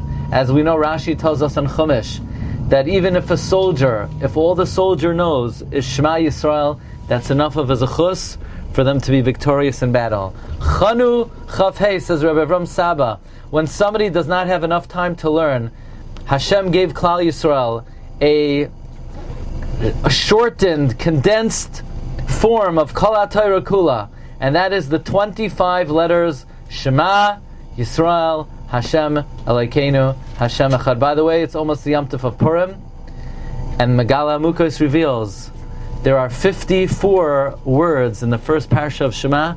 Keneged the 54 times Haman is found in Megillas Esther. Says Rabbi Yonasan Eibeshitz, that's why Zeresh advises Haman, Uva boiker emor lamelech, come in the morning to be mevatel Mordechai for the Zman Kriya Shema. The power of Shema to be mevatel the Soinei Yisrael. So we're here in the city of the kever of Rabbi Avram Saba, Zechusa Yagin Aleinu v'al Kol Yisrael. Okay, we're headed to the great city of Venice.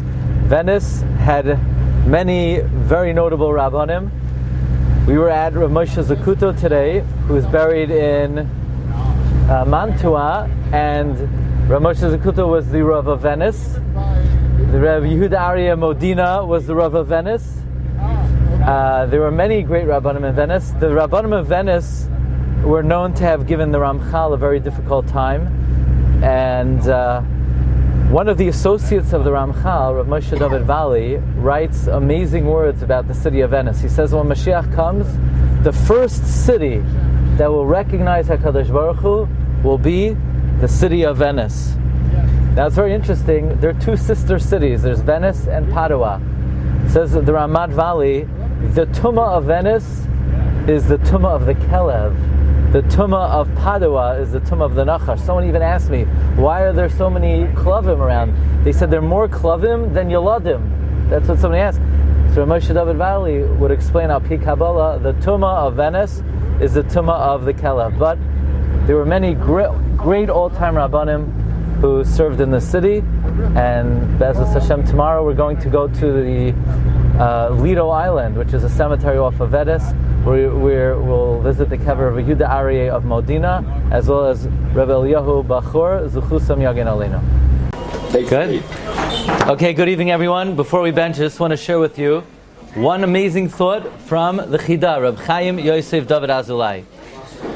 We know that HaKadosh Baruch Hu gave the Torah to Klal Yisrael in what year in the Jewish calendar? What year in the Jewish calendar did Hashem give Klal Yisrael the Torah? Avram Avinu was born in 1948, 1948. The Torah was given in the year 2448. So let's make a cheshbon. That's Beis Alafim, Beis, and then 448. 448 is Taf, Mem, Ches. Beis Taf Mem Ches. Says the Chida, Chibasam, Hashem's love for them. The year HaKadosh Baruch Hu gave us the Torah is the year that Hashem showed His love for Klal Yisrael. So, being able to be on this trip and being able to connect to our history and the Gedolei Yisrael and the Torah, recognize this is a great gift from HaKadosh Baruch Hu. It's a reflection of Hashem's love for us, His desire to share Torah with us, for us to have a deeper connection to the Torah. And Be'ezus Hashem, we'll have a wonderful day tomorrow. And thank you everybody for joining us. Rachav Atzlacha. Okay, good morning everyone. Shalom Aleichem. We're here in Venice. I want to share with you something from one of the great Rabbanim in Venice, Rabbi Yehuda Aryeh of Modena. Yehuda Aryeh of Modena was a rabbi here for 36 years. Rabbi Yehuda Aryeh of Modena was a rabbi here for 36 years. He wrote a very interesting sefer about memory called Leiv HaAryeh. He asks, if somebody would come to you and say, or if the Rebbeinu Shalom would come to you and say, I'll give you whatever you want. I'll grant your every request. Ask me for something, sha'al mimeni ve'etna lecha. What would you ask for? Everybody has on their list, what they would ask for if they won the jackpot. Rabbi Yehuda Aryeh Modena says there's no question. If the Rebbeinu Shalom would come to me and say, sha'al ma'eten lach, I would ask for nothing other than a good memory.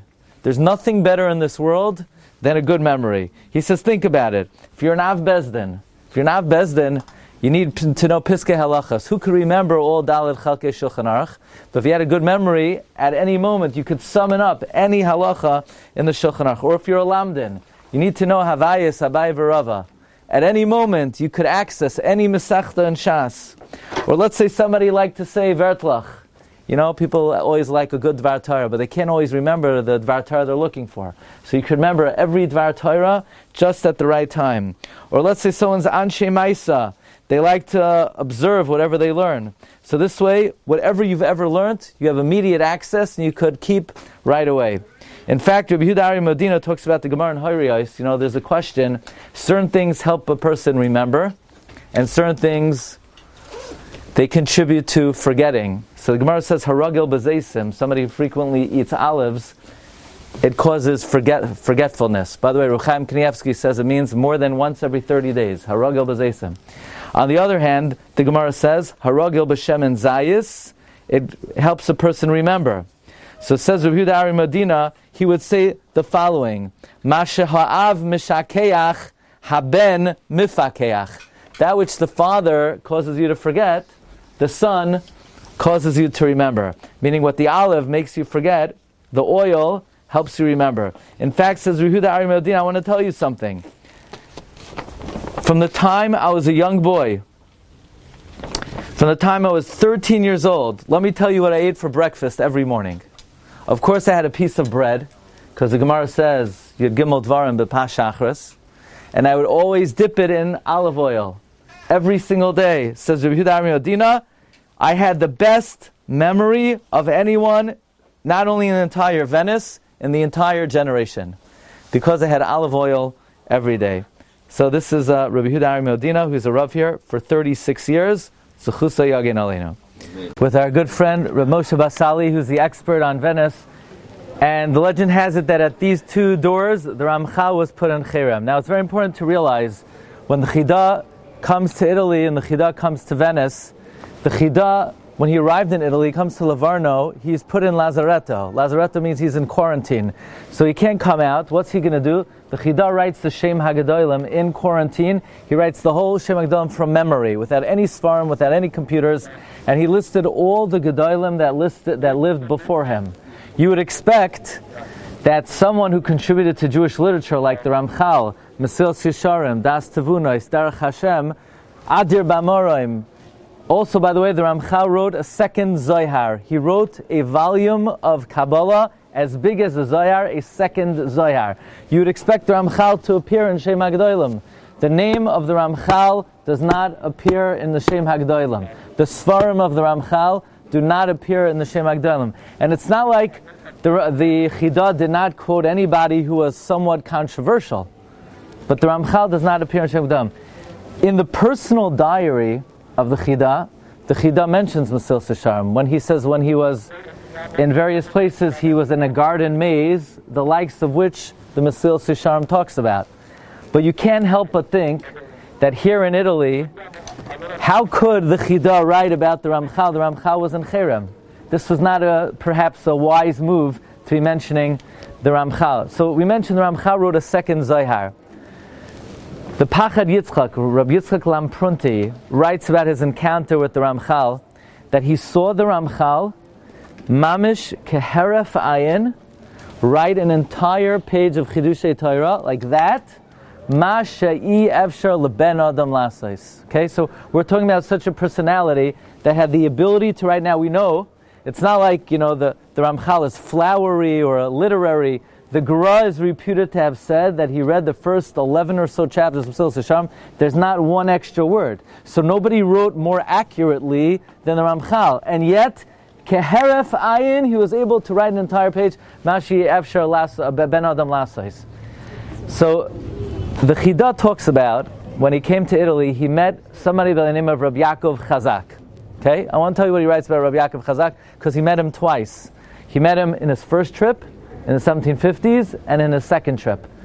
He says he heard about Rabbi Yaakov Chazak, Shaloi Ra'a Keri Miyamav. He never became Tameh in his life. Now Rabbi Yaakov Chazak the Chida says in the Magal Tov, was a member of Beis Lutzato. He was a member of the Ramchal's secret association. Now we don't know exactly what transpired in the conversation between the Chida and Rabbi Yaakov Chazak. However, we do have personal diaries of the Chida. And in the Chida's personal diaries, he writes very cryptically what Rabbi Yaakov Chazak told him about what was going on here with the Ramchal. Because in some of the writings of the Ramchal does reference Shabtai Tzvi. There's no question. The Ramchal speaks about him.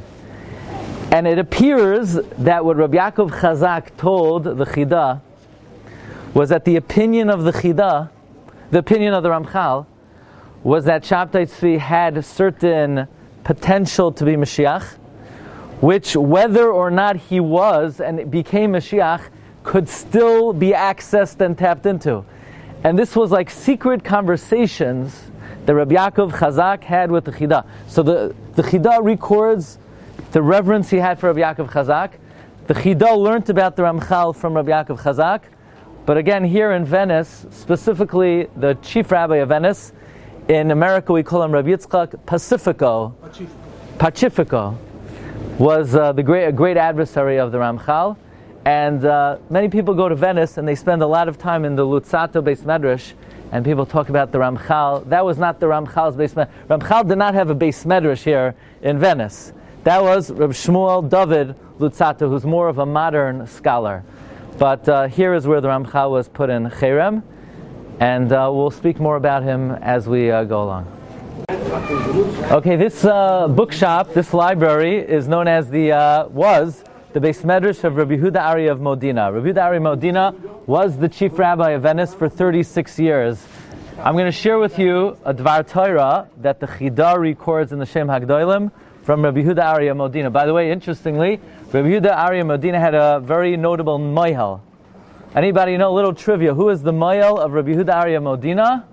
None other than the Rama Mipano. The Rama Mipano was Rabbi Yehuda Ari of Modena's moihel. Anyway, the pasuk says like this.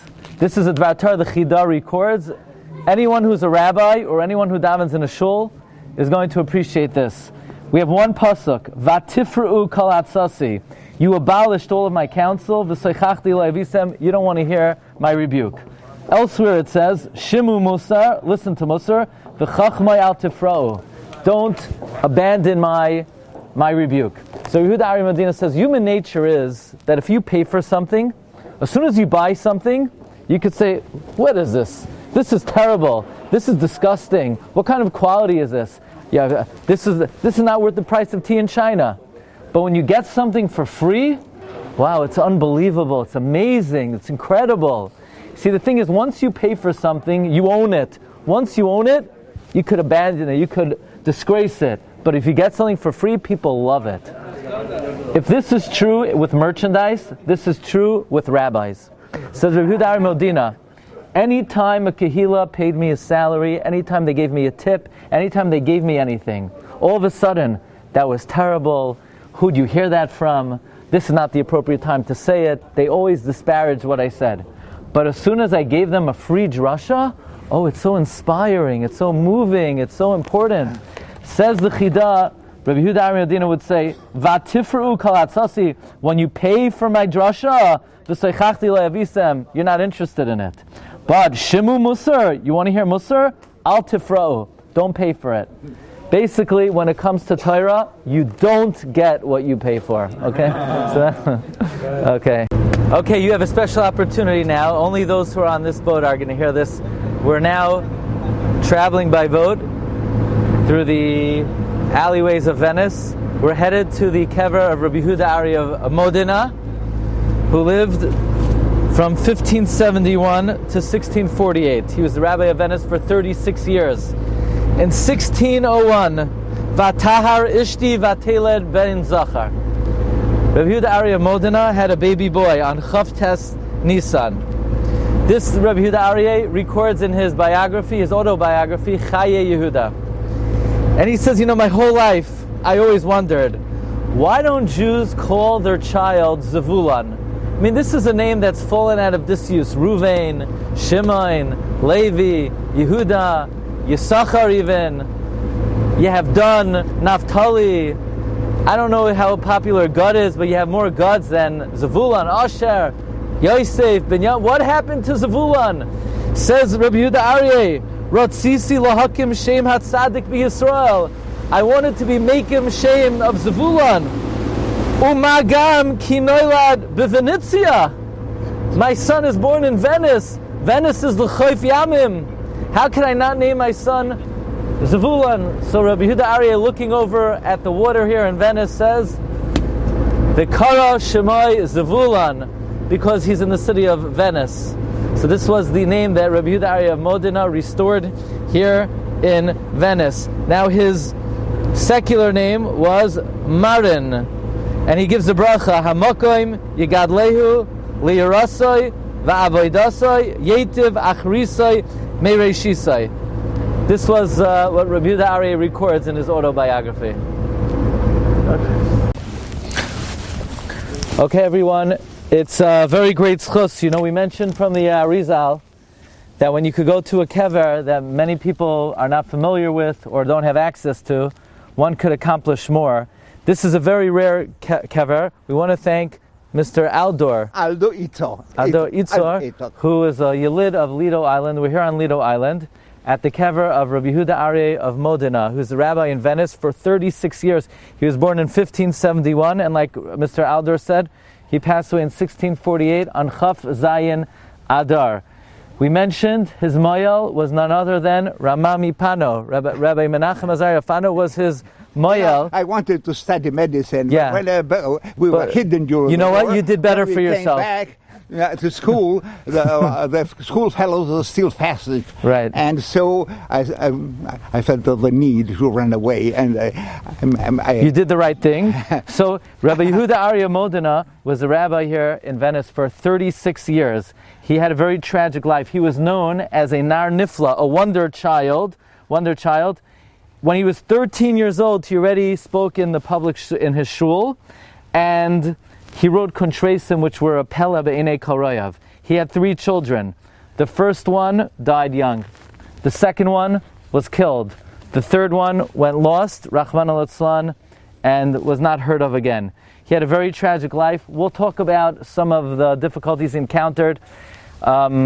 His kala died right before the chuppah. He had to marry the kala's sister, who it was not a very smooth sailing, to say the least.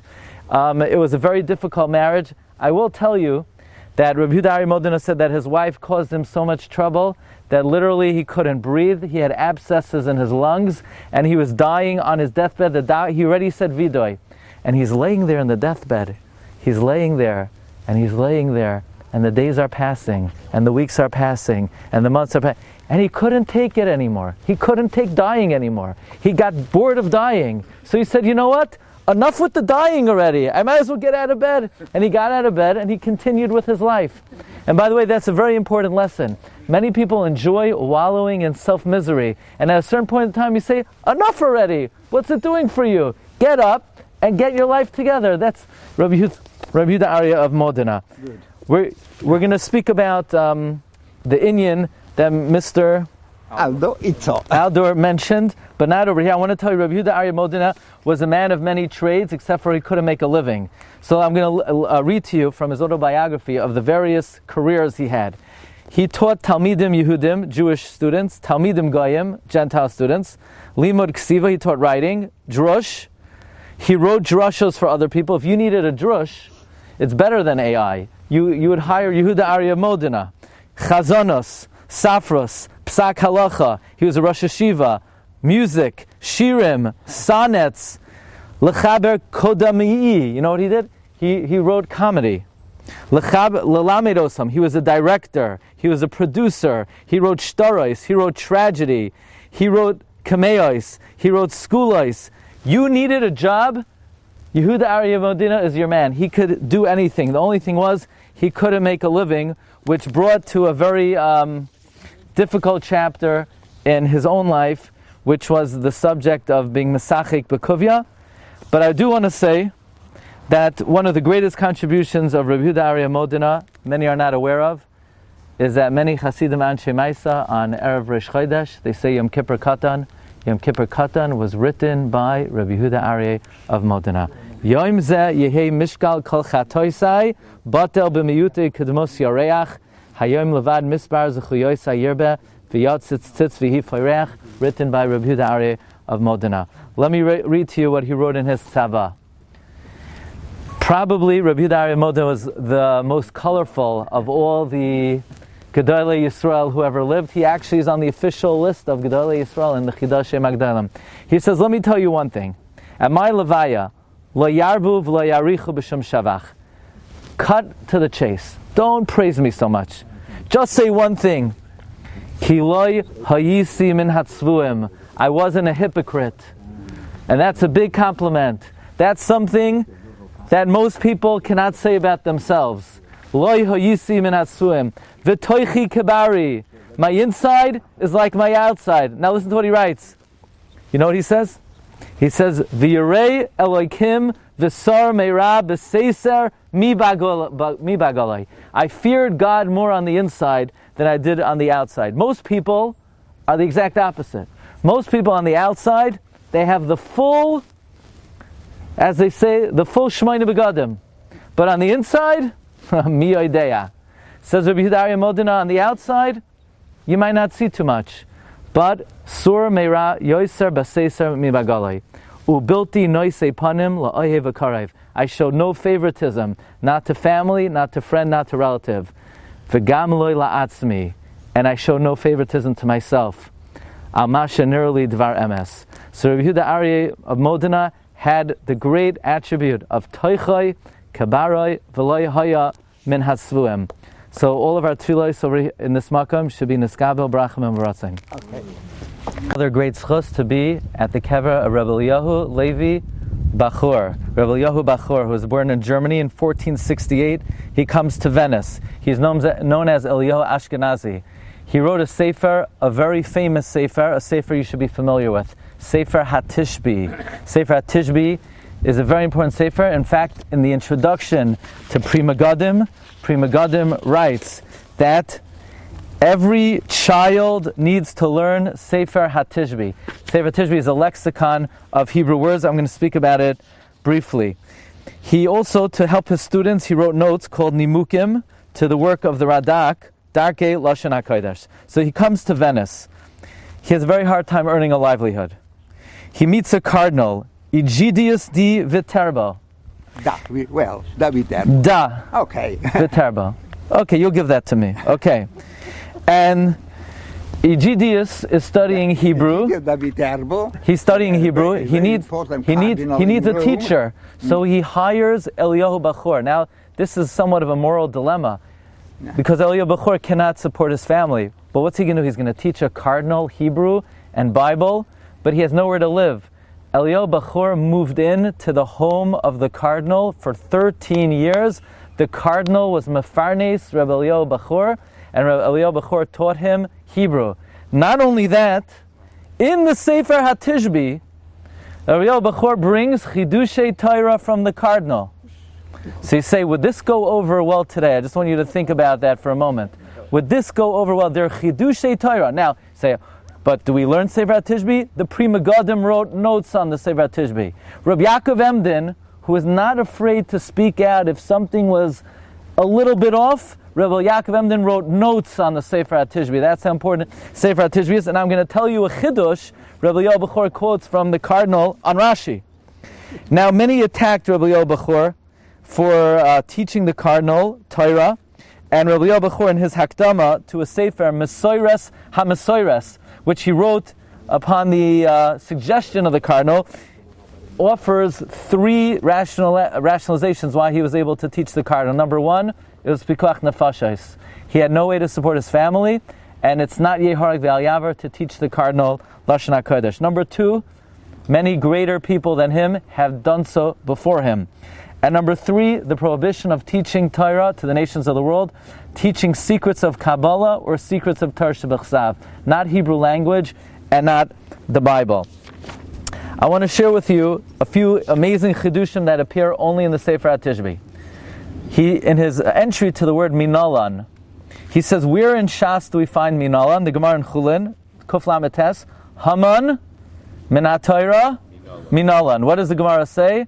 Hamin ha'etz asher tzivisicha levilti achol mimeno achalta. Hamin ha'etz. Says Rabbi Bachor, a different gersa in the Gemara. Haman min HaTorah Minalan vayachilcha es Haman. Haman min HaTorah Minalan vayachilcha es Haman. And there's a sefer I could tell you about outside that tries to explain what's the connection between Haman and the Man. We'll talk about that. Then, another interesting teaching. Italia. Where is Italy? Says Rabbi Bachor, Koirin le'eretz hazois. This land is called Italy. She eretz loyes Italia. Ubebereshis Rabba, he named Mishmane ha'aretz yamishavecha. The fat of the land will belong to Esav. Zu Italia shel Yavan. Amar li ha-cardinal. The cardinal told me. Where in Italy is Shmane ha'aretz? Calabria, where a lot of Esroigim come from. Calabria. That was given to Esav. Now, the word E. Is it E or A? With a chirik or with a tzerei? So it says Rabbi Yehuda Arya Modin, it says Rabbi Eliyahu Bachor, E, it's E kavod in Shmuel. Yimolet E naki. But if you spell with an A, with a tzerei, toya, because A means where, but E means not. E means not, A means where. Comes Reb Ruvain Margolius, and he asks on Rabbi Yehuda Bachor that it seems like he forgot the pasuk in Mishlei, al limalachim shasu yayin uleroiznim a sheichar, no beer. And you see that A with a tzerei can mean no. Comes Rabbi Vadia Yosef and Shaus Tshuvas Yabia Oimer to defend Rabbi Eliyahu Bachor from the kasha of Reb Ruvain Margolius, that if you look in the Mefarshim, a Rashi in Sanhedrin says A sheichar does not mean no beer. It means where's the beer? So Rabbi Vadia Yosef wrote a tshuva to answer Reb Ruvain Margolius' kasha on Rabbi Eliyahu Bachor. So it's a very important sefer, a very significant sefer. Zechusa Yagin Aleinu B'Kol Yisrael. Amen. Okay, before we go into the Doge's Palace, we're here in St. Marcos Square, and I just want to say a few words because the Chida came to this square a number of times. He came in 1776, and he came on the 28th day of Elul. So just picture for a moment, when is the 28th day of Elul? It's literally a day before Rosh Hashanah. You would not necessarily expect that the Chida would come here Erev Rosh Hashanah. You know, maybe Bein Hazmanim, maybe during the summer, maybe after Yom Tif. He came here Chaf Ches Elul Taf Kuf Lamed Vav 1776. Okay, this is during the American Revolution. Okay, Taf Kuf Lamed Vav 1776. And he writes, he entered one of the palaces. He saw some of the rooms and the magistrados, and they say there are 72 tribunals there. And this is something staggering. And I was thinking, why do you think the Chida came here right before Rosh Hashanah? The Chida was preparing for Rosh Hashanah. The Chida said, there are 72 tribunals here, courtrooms. We know Malchusa Deshmaya came Malchusa Da'ara. Possibly the Chida came here to illustrate to himself, to bring to life, what does it mean the Malchus Shamayim, what does it mean the Yom Hadin, what does it mean the official judicial process. Now it's interesting, in all the writings of the Chida, he does not refer to this place as Saint Marco, but he calls it Han Marco, and it's assumed it's because the Chida did not want to refer to it with the name Saint, and therefore he refers to it as Han Marco. The Chida spent 3 hours here, seeing all the shops and all the various details, and he comments how the items and the merchandise was sold. Chaf Ches Elul Taf Kuf Lamed Vav. Okay, good evening everyone. Good evening everyone. Tonight is Yud Aleph Adar Aleph. Yud Aleph Adar. Tonight is the yahrzeit of many great tzaddikim. Tonight is the yard side of the Avnei Nezer, the Rebbe of Sachachav, the author of the Iglei Tal, Rebbe Avram Bornstein, the Avnei Nezer. Tonight is also the yard side of the Chida. One of the kavanos that we had going on this trip this time of the year was we were coming to Italy in the footsteps of the Chida, whose yard side is this time, tonight. And we were going to go to many of the cities that the Chida visited in his trip. And later on in the meal, I want to share with you 5 hanhagos that the Chida brings down that are really life-changing. But right now I want to tell you something about the relationship between the Chida and the Hasidim. Okay? Now I handed out a sheet.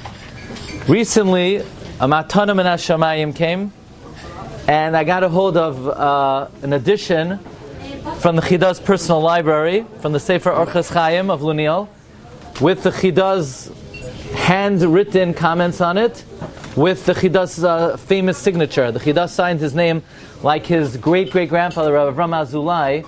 By the way, Rabbi Avraham Azulai, the Chida always refers to as his grandfather, but he was his great-great-grandfather. Maybe we'll speak about, somebody once had the audacity to ask the Chida, why do you keep calling Rabbi Avraham Azulai your great-great-grandfather? He's your grandfather. Stop it already. And the Chida wrote a tshuva explaining why he has the right to call him his grandfather. In any event, we know the Chida traveled to many countries in Western Europe, to France, to Germany, to England, to Holland. The Chida never went to Eastern Europe. So by the Hasidim, there's a legend that by the Hasidei Chernobyl and Rezhin, they say that at the end of the Chida's life, they brought, what? Your Chernobyl? Rezhin. Very chashuv. Okay. So you'll authenticate the legend, okay? That at the end of the Chida's life, one of the Hasidim came to him and brought him the Sefer Ma'arei Naim. And the Chida read for the first time the Sefer Ma'arei Naim, and the Chida said he felt tsar that he wasn't zoicha to visit the communities of the Talmidei Baal Shem. But I want to share with you an amazing statement of the Rebbe Rabbi Elimelech of Lezhensk. Yeah, good? Yeah. You're also a chassid. You're also very good. So Baruch Hashem, on this trip we have descendants of Chassam Sofer, Rabbi Melech of Lezhensk, Rezhin, Sachachav. We're well represented on this trip. Okay, here we go. Says the Rebbe Rabbi Melech. He says that when Haskalah began with Moses Mendelssohn and his commentary on the Chumash, the Biur, so the Rebbe Rabbi Melech said that it was Zeh L'uma Zeh Asa Elokim, that Keneged the Sitra Achra of the Haskalah, the Rebbeinu Shalom sent the Chida to battle the Sitra Achra of the Haskalah. But the Rebbe Rabbi Melech said B'zeh HaLashain. Sham Italia yesh tzaddik echad. In Italy, there's a tzaddik, Gadol, a great tzaddik, Asher Yedei Chiburav HaTahirim, that through his pure works, mevatel kol sifrei haminos. He's mevatel all the svarim of the minim. Umiyitein v'haya levavam shel Yisrael lishkoid al dalsei sifrei chida. If only the Rebbeinu Shalom would put into the hearts of Klal Yisrael to learn diligently the works of the Chida, lo yazizu oisam klum emunasam, the works of the Chida would keep Klal Yisrael on the straight and narrow. And the Rebbe Ramelech said, especially the Sifrei Drush, the Rosh David, and other Svarim. So there's a question: how exactly do the works of the Chida, how are they mevatel haskalah? I mean, the Chida was a great gadol, but the Chida lived in a generation of all-time great tzaddikim. Chida met Achroinim, Pnei Yeshua, and Tam Rabbi Yonasan Eibeshitz, Rabbi Yaakov Emden, the Gra. You know, why Dafka did the Rebbe Ramelech say that the Chida was mevatel the haskalah? Why not any of the Chasidim or the Chasidic masters? What was unique about the Chida that the Chida was sent down to the world to be mevatel haskalah? So I read in one of the biographies of the Chida. This one is written by Zev Peretsky, and this resonates with me very much. The Chida had a style of writing different than perhaps any other gadol in history. All the gadolim in history, they write b'derech hamasorah, in a very traditional way. The Chida was the first gadol b'Yisrael to be able to strike a very fine balance the subjects that the Chida writes about, he wrote about in a sense, in an academic sense, in a scientific sense. Nobody ever wrote about travel like the Chida. Nobody ever wrote about history like the Chida. The work like the Shem HaGdolim that records biographical information, bibliographical information. You know, one of the father of the modern art of bibliography, somebody by the name of Morris Steinschneider, who is considered the father of modern day bibliography. But what the Chida did, the Chida really preceded him in, from memory, being able to catalog all the writers who ever lived before him, all the Svarim that were ever written before him. So the Chida was able to take all the traditions, Al-Pi Masoras Yisrael Saba, and write it in a certain sense, in a scientific way, but yet it's Al-Pi Masoras Aveseinu. So the method of the Chida was very unique in that the Chida's approach to all the various Miktzos HaTorah, he was able to be Mavatel the Haskalah. See, otherwise it was two different playing fields. It was two different Olamos. You could either be in the world of Torah, or you could be in the world Chas v'Shalom of Haskalah. The Chida was able to demonstrate that the Chachmas HaTorah is no less than any of the other Chachmas. So that's the Rebbe Ramelech said that the Svarim of the Chida were sent down to the world to Mevatel the Kayach HaHaskalah. A little bit later on in the meal, I want to share with you from the Sefer Moira Be'etzba of the Chida 5 amazing Hanhagos that will, as they say, will change your life. One of the things, that they say the Chida wrote over 70 Svarim.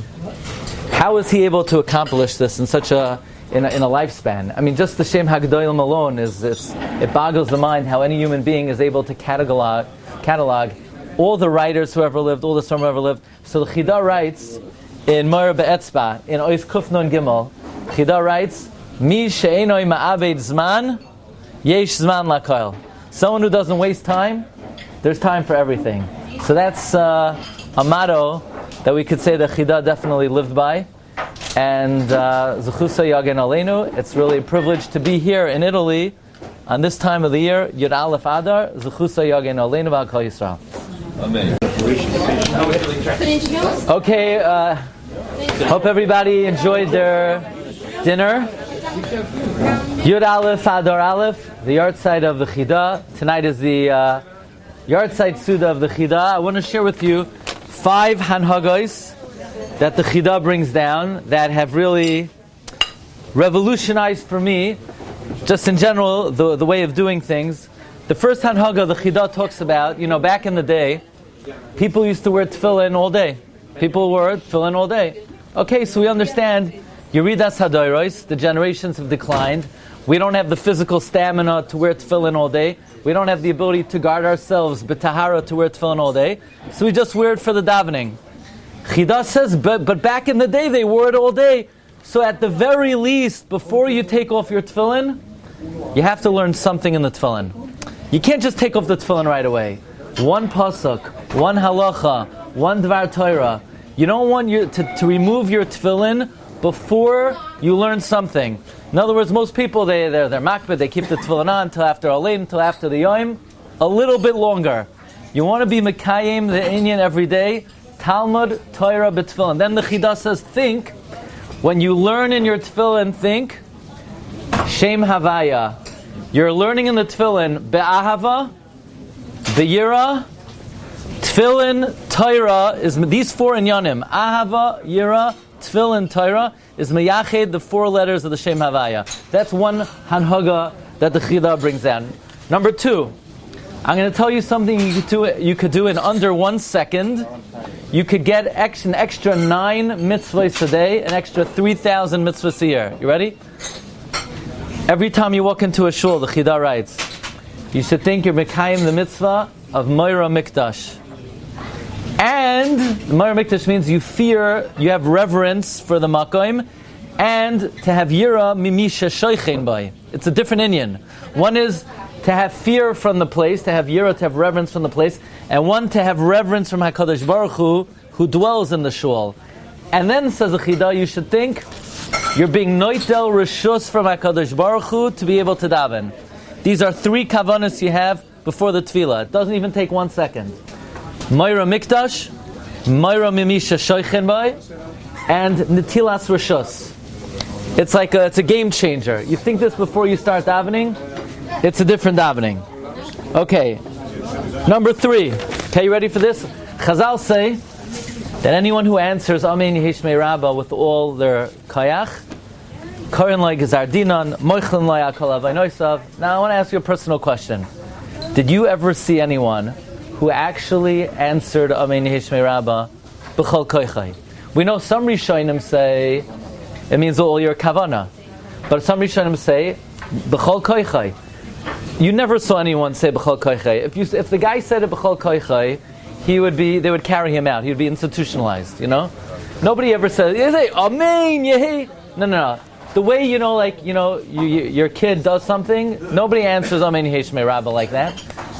But what does the Gemara mean? You should answer Amen Yehishmei Rabbah Chol Koichai. Listen to this Chidah. Chidah says, you rev yourself up as if you're going to answer Amen Yehishmei Rabbah Chol Koichai. But when it comes down to it, Lamaisa, you could say it kiragil. You could say it regular. But you prepare yourself. You rev yourself up as if you're going to answer with every fiber of your being as loud as you possibly can. And then when you say it Lamaisa, when it comes down to it, you could say it kiragel. Okay, 2 more. You ready for this? What do you think when you bow during Shemona Esrei? What do you think? The Chidah says the 4 bowings in Shemona Esrei, there are 2 Shemos of Hashem. There's Havaya, Yukevavke, and Aleph Dalet Nun Yud. By the first Hishtach Havaya, you think you take the Yud of the Shem Havaya, the Aleph of the Adnus, and you're Mechavein. The Yud of the Havaya should pick up the Aleph of Adnus, and the Aleph is being picked up by the Yud. That's the first Kavanah. The second bowing, you think the Hey of the Havaya should pick up the Dalet of the Adnus, and the Dalet of the Adnus is being picked up by the Hey. By Moedim, you think the Vav of the Havaya should pick up the Nun of the Adnus, and the Nun is being picked up by the Vav. And the Hey, by the final Hishtach Havaya, the Hey of the Havaya should pick up the Yud, and the Yud is being picked up by the Hey. Now it takes practice. You're not going to get it just one time you heard it. You practice it, it becomes instinct. It becomes natural. This is the Kavanah that one is supposed to have. It's brought in the Shar Kavanah Sadari. Chidah brings it down in the Avodas HaKodesh, in the Marba Etzba. One more, okay? This is also game changer. On Shabbos you have a Neshama Yisera. But the Neshama has 3 parts to it. Naran, Neshama, Nefesh, Ruach, Neshama. Okay? So every Shabbos you have a Neshama Yisera. Now actually, this is a separate thing. You don't get the Neshama Yisera one shot. It doesn't happen like one shot. When do you get it? When you say Boi B'Shalom, you get the Nefesh of the Neshama Yisera. When you say Baruch Hu, you get the Ruach of the Neshama Yisera. When you say Ufroi Soleinu Sukkah Shleimecha, you get the Neshama of the Neshama Yisera. That's Friday night. Friday night is the Neshama Yisera Mitzad Nukva, the female side of the Neshama. But the Kedusha of Shabbos Day is greater. Shabbos Day you get the Nefesh Yisera by Nishmas. You get the Ruach Yisera when you're Soimech Gula L'Tfila after you say Hashem Sefasai Tiftach before Shemona Esrei. And you get the Neshama by Aye of Musaf. Okay, fine. Now, could you hang on to that? On Sunday, when you say the Yom, you're Mechavein, you want to hang on to the Ruach of the Neshama Yisera of Shabbos. On Monday, when you say the Yom, you have in mind, you want to hang on to? Sunday you have in mind, you want to hang on to the Neshama of the Neshama Yisera. Monday, you have in mind the Ruach. And Tuesday, you have in mind the Nefesh. Now, that means, what do you do to hang on to the Neshama? On Sunday, you're supposed to have Machshavos Tahiros. By doing so, you hang on to the Neshama Yisera of the Naran of Shabbos. Monday, how do you hang on to the Ruach? Extra Limud HaTorah. So how do you have extra Limud HaTorah? They're Masakin, Kriyas HaTorah, Monday and Thursday. This way you hang on to the Ruach of the Neshama Yisera. Nefesh, if let's say somebody wants to be Mevakar Cholim, or Hachnasas Kal, or any Chesed, if you could schedule it for any day, Tuesday or Wednesday, Chida says. Why? Because Tuesday you hang on to the Nefesh of the Neshama Yisera. How do you hang on to the Nefesh? By Gemilas Chasadim. So Sunday is Neshama, Monday is Ruach, Tuesday is Nefesh. Comes Wednesday, now you're preparing yourself for Shabbos to come. You want to tap in to the extra neshama of the upcoming Shabbos. Wednesday is the Nefesh. Thursday is the Ruach. That's why Monday and Thursday go together. Monday you hang on to the Ruach of last Shabbos. Thursday you connect to the Ruach of the coming Shabbos. And then Friday is the Neshama. So Friday and Sunday go together. That's why Sunday in America is a half a day also. Why? Because it's like parallel to Friday. It's like connecting to Shabbos. Sunday and Friday is hanging on to Shabbos. Monday and Thursday go together, Torah. Tuesday and Wednesday go together, Chesed. That's why today's already Monday night. It's Tuesday. I'm going to do you a Chesed. We're going to stop now, and I'm going to let you bench and go to sleep. But that's not the Chesed part. The Chesed part is that they could go to sleep. Anyway, these are 5 hanhagos of the Chida. Number 1, what you do when you come into the shul. Moira Mikdash. Moira Mimisha Shoichin Bai. Netilas Rishus. Number 2, Limud HaTorah B'Tfilin. Number 3, how to answer Amen Yehishmei Rabbah. Number 4, the Kavana by the bowings of Shemona Esrei. And number 5, what to think when you say the Yom each day. To either hang on to the Neshama of the previous Shabbos or to connect to the Neshama of the coming Shabbos. These are the Hanhagos of the Chida. I recommend you get a hold of the Sefer Moira Be'etzba. The Chida brings hundreds of different short kavanas. He says before you do any mitzvah, talis, tefillin, mahar b'tshuva, before any mitzvah you do, you think you're doing tshuva. Chida brings little small hanhagos toivos. Zchusa yagin aleinu. Go ahead. Okay, good morning everyone. Shalom Aleichem. Today is Yud Aleph Adar, the yahrzeit, of course, of the Chida. Maran Gaonu Zenu, Reb Chaim Yosef David Azulai. Now I want to give you a little bit of his family background in order to appreciate this Dvar Torah. The Chida's father, his name was Rabbi Yitzchak Zarachia. His grandfather was Rabbi Yeshaya. His great-grandfather was Rabbi Yitzchak. Rabbi Yitzchak had a brother-in-law, Binyamin Ze'evi, who's somebody who the Chida quotes. He had a son, Rabbi Avram Ze'evi, who was one of the all-time greats. He was actually the first person ever allowed to be buried within the Dalet Amos of Zechariah Hanavi. This is a cousin of the Chida. So today's the Chida's yahrzeit. I want to give you a little insight. What is a yahrzeit? This comes from the Chida in the Sefer Kisei David. The Chida quotes his father, Rabbi Yitzchak Zarachia, citing his cousin, Rabbi Avram Yitzchaki, the first one allowed to be buried within the Dalet Amos of Zechariah Hanavi. We know Haman picked the month of Adar because it's the month that Moshe Rabbeinu passed away. But he made a mistake. Somehow this was a big error on the part of Haman. What exactly was Haman's mistake? You know, the Chida says there's an idea that on a person's birthday, a person's mazel is good. There's such an idea. The Ben Ish Chai writes about this, that on your birthday, you have good mazel.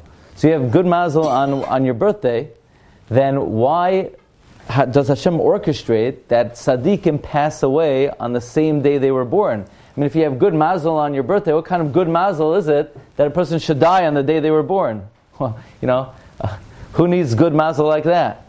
So the Chida says a very interesting idea, that for tzaddikim, their Yom HaPatira, their Yom Hilula, is the day that the neshama goes up on high and is mistabek to the Shechina and is nenem, yizev HaShechina. For them, that's the greatest mazel they could possibly have. So they dafka pass away on the day of their birthday. That's the ultimate sign of a mazel tov. So says the Chida, the big mistake of Haman thought Moshe Rabbeinu passed away, so it's bad mazel for him. Just the opposite. He was duped. It was asher heichen loy heichen. He set his own trap. Because it was Moshe Rabbeinu's mazel, therefore the month of Adar was a month of good mazel for Moshe, good mazel for Klal Yisrael, Lanu Ulechol Yisrael. That's the idea of a yard site, says the Chida, in the name of his father, in the name of Rabbi Avram Yitzchaki. Zuchusam Yagein Aleinu. Have a good day. Boker Tov. Good morning, everyone. Buongiorno. Good morning, good morning. We're leaving Venice, but we can't leave before speaking about a very important subject that is very relevant to Venice. Venice was a center of printing. In Venice began the printing revolution, which made an indelible impression on the history and the Torah literature in Italy and throughout the world. In general, Italian Jews were always known as book lovers, as intellectuals. They studied manuscripts of Halacha, Medrash, Haggadah. Wealthy bankers used to spend their fortune on purchasing manuscripts. They would amass very impressive libraries. One of the most renowned libraries in all of Italy was that of Don Yitzchak Abarbanel, whose kever we're going to visit shortly. With the innovation of the printing press, they established presses for Jewish printing. The most well-known among the Jewish printing presses was Cincino, established by the Cincino family in 1483. The first Gemara was published in 1483. What's the mnemonic to remember that? Gemara, Gematria, 1483. The Cincino family published 23 Masechtos of Shas. Anybody know how many Masechtos are in Shas? Very good, 36 Lamed Vav Masechtos. There's a tshuva, first tshuva, in Shas Tshuvas Yehuda Yala, Rabbi Yehuda Assad. How do you calculate the 36 Masechtos? Cincino family published 23 Masechtas. However, comes Daniel Bomberg, a Christian from Antwerp. He was an international businessman. He owned ships. He was the greatest printer in history of Jewish books. Now, he revolutionized printing because he brought in all of his business connections into the world of printing. He received from the Pope a permit to open a Jewish print shop. He also invested personally heavily in Jewish printing.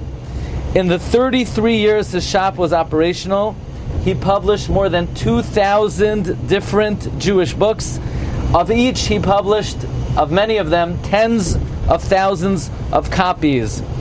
Of Torah, he published the first Mikrais Gedolos Chumash, Tanakh with Targum, with Rashi, Talmud Bavli with Rashi, Tosfos, Talmud Yushalmi, the Dalet Turim. We mentioned in Italy, before the Torah came to the scene, first they followed the Rambam, then the Tosfos Rid.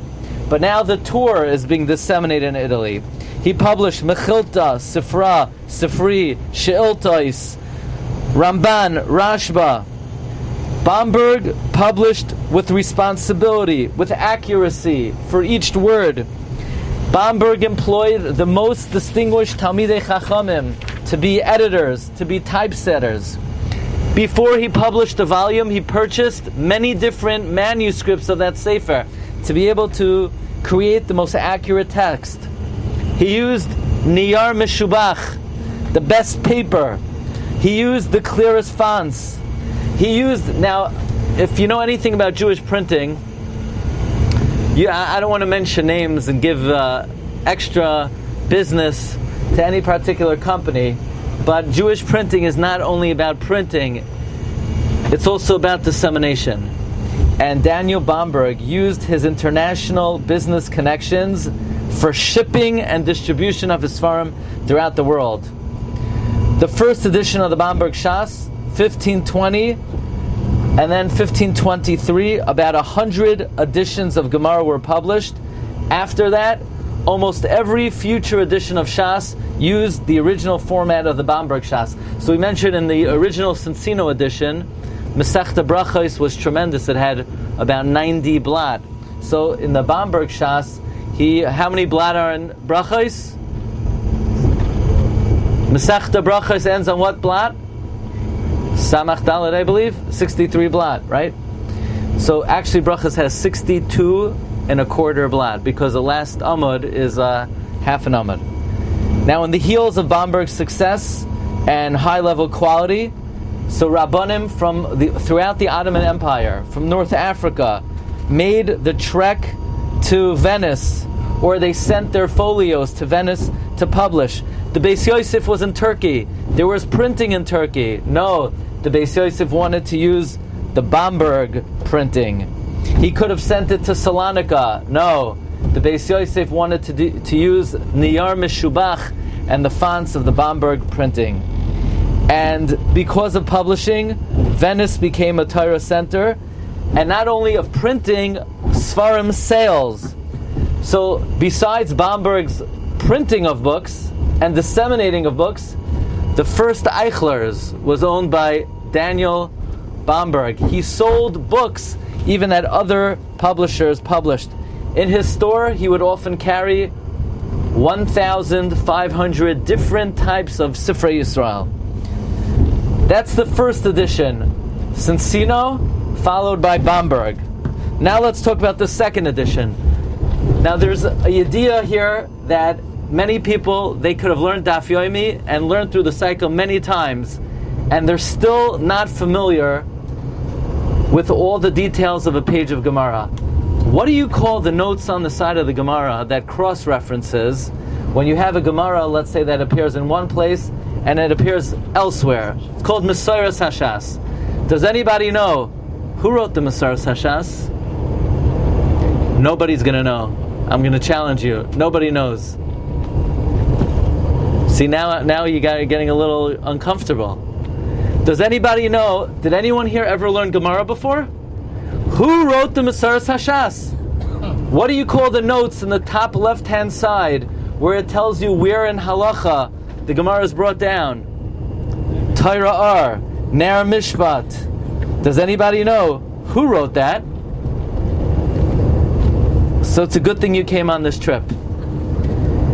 The Torah Ar, Mesoros Hashas, the Ein Mishpat, the Ner Mitzvah came from the Shiltei Hagiborim. Who was the Shiltei Hagiborim? He wrote notes on the Rif. Shiltei Hagiborim was none other than Rabbi Yehoshua Boyaz. The notes of the Shiltei Hagiborim, Torah Ar, Mesoros Hashas, Ner Mitzvah, Ein Mishpat, did not appear in the Bamberg edition, did not appear in the Cincino edition. They first appeared in the second edition of Talmud Bavli in 1550. Who published the second edition of Talmud Bavli? It was known as the Justinian edition of Talmud Bavli. This edition now employed the notes of the Shiltei Hagiborim, Torah Ar, Mesoros Hashas,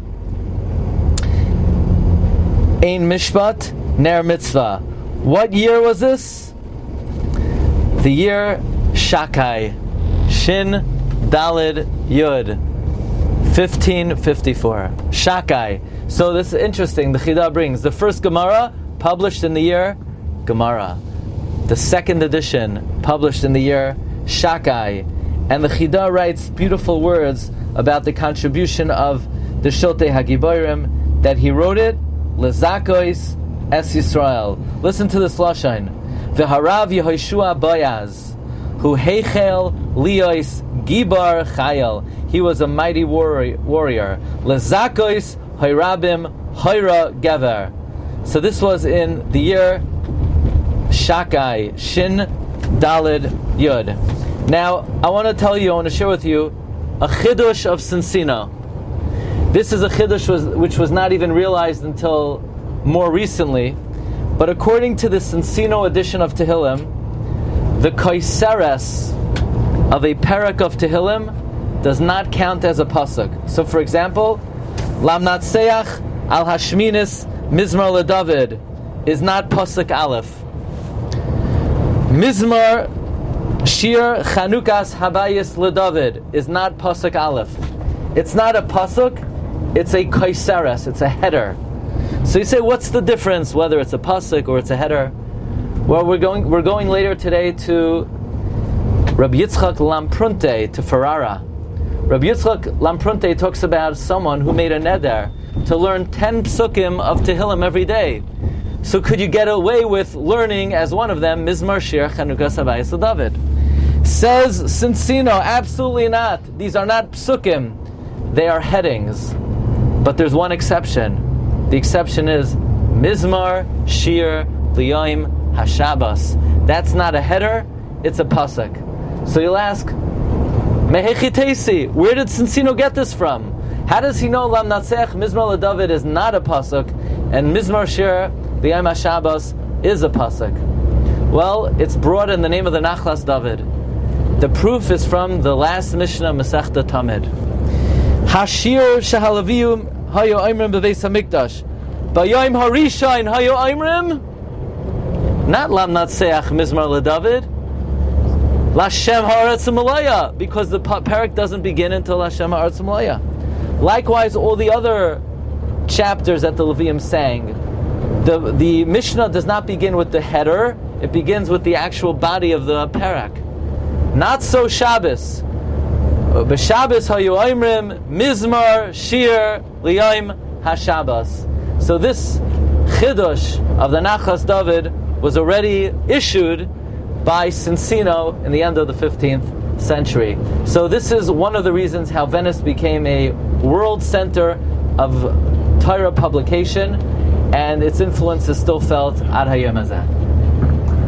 You've just experienced another Torah class brought to you by TorahAnytime.com.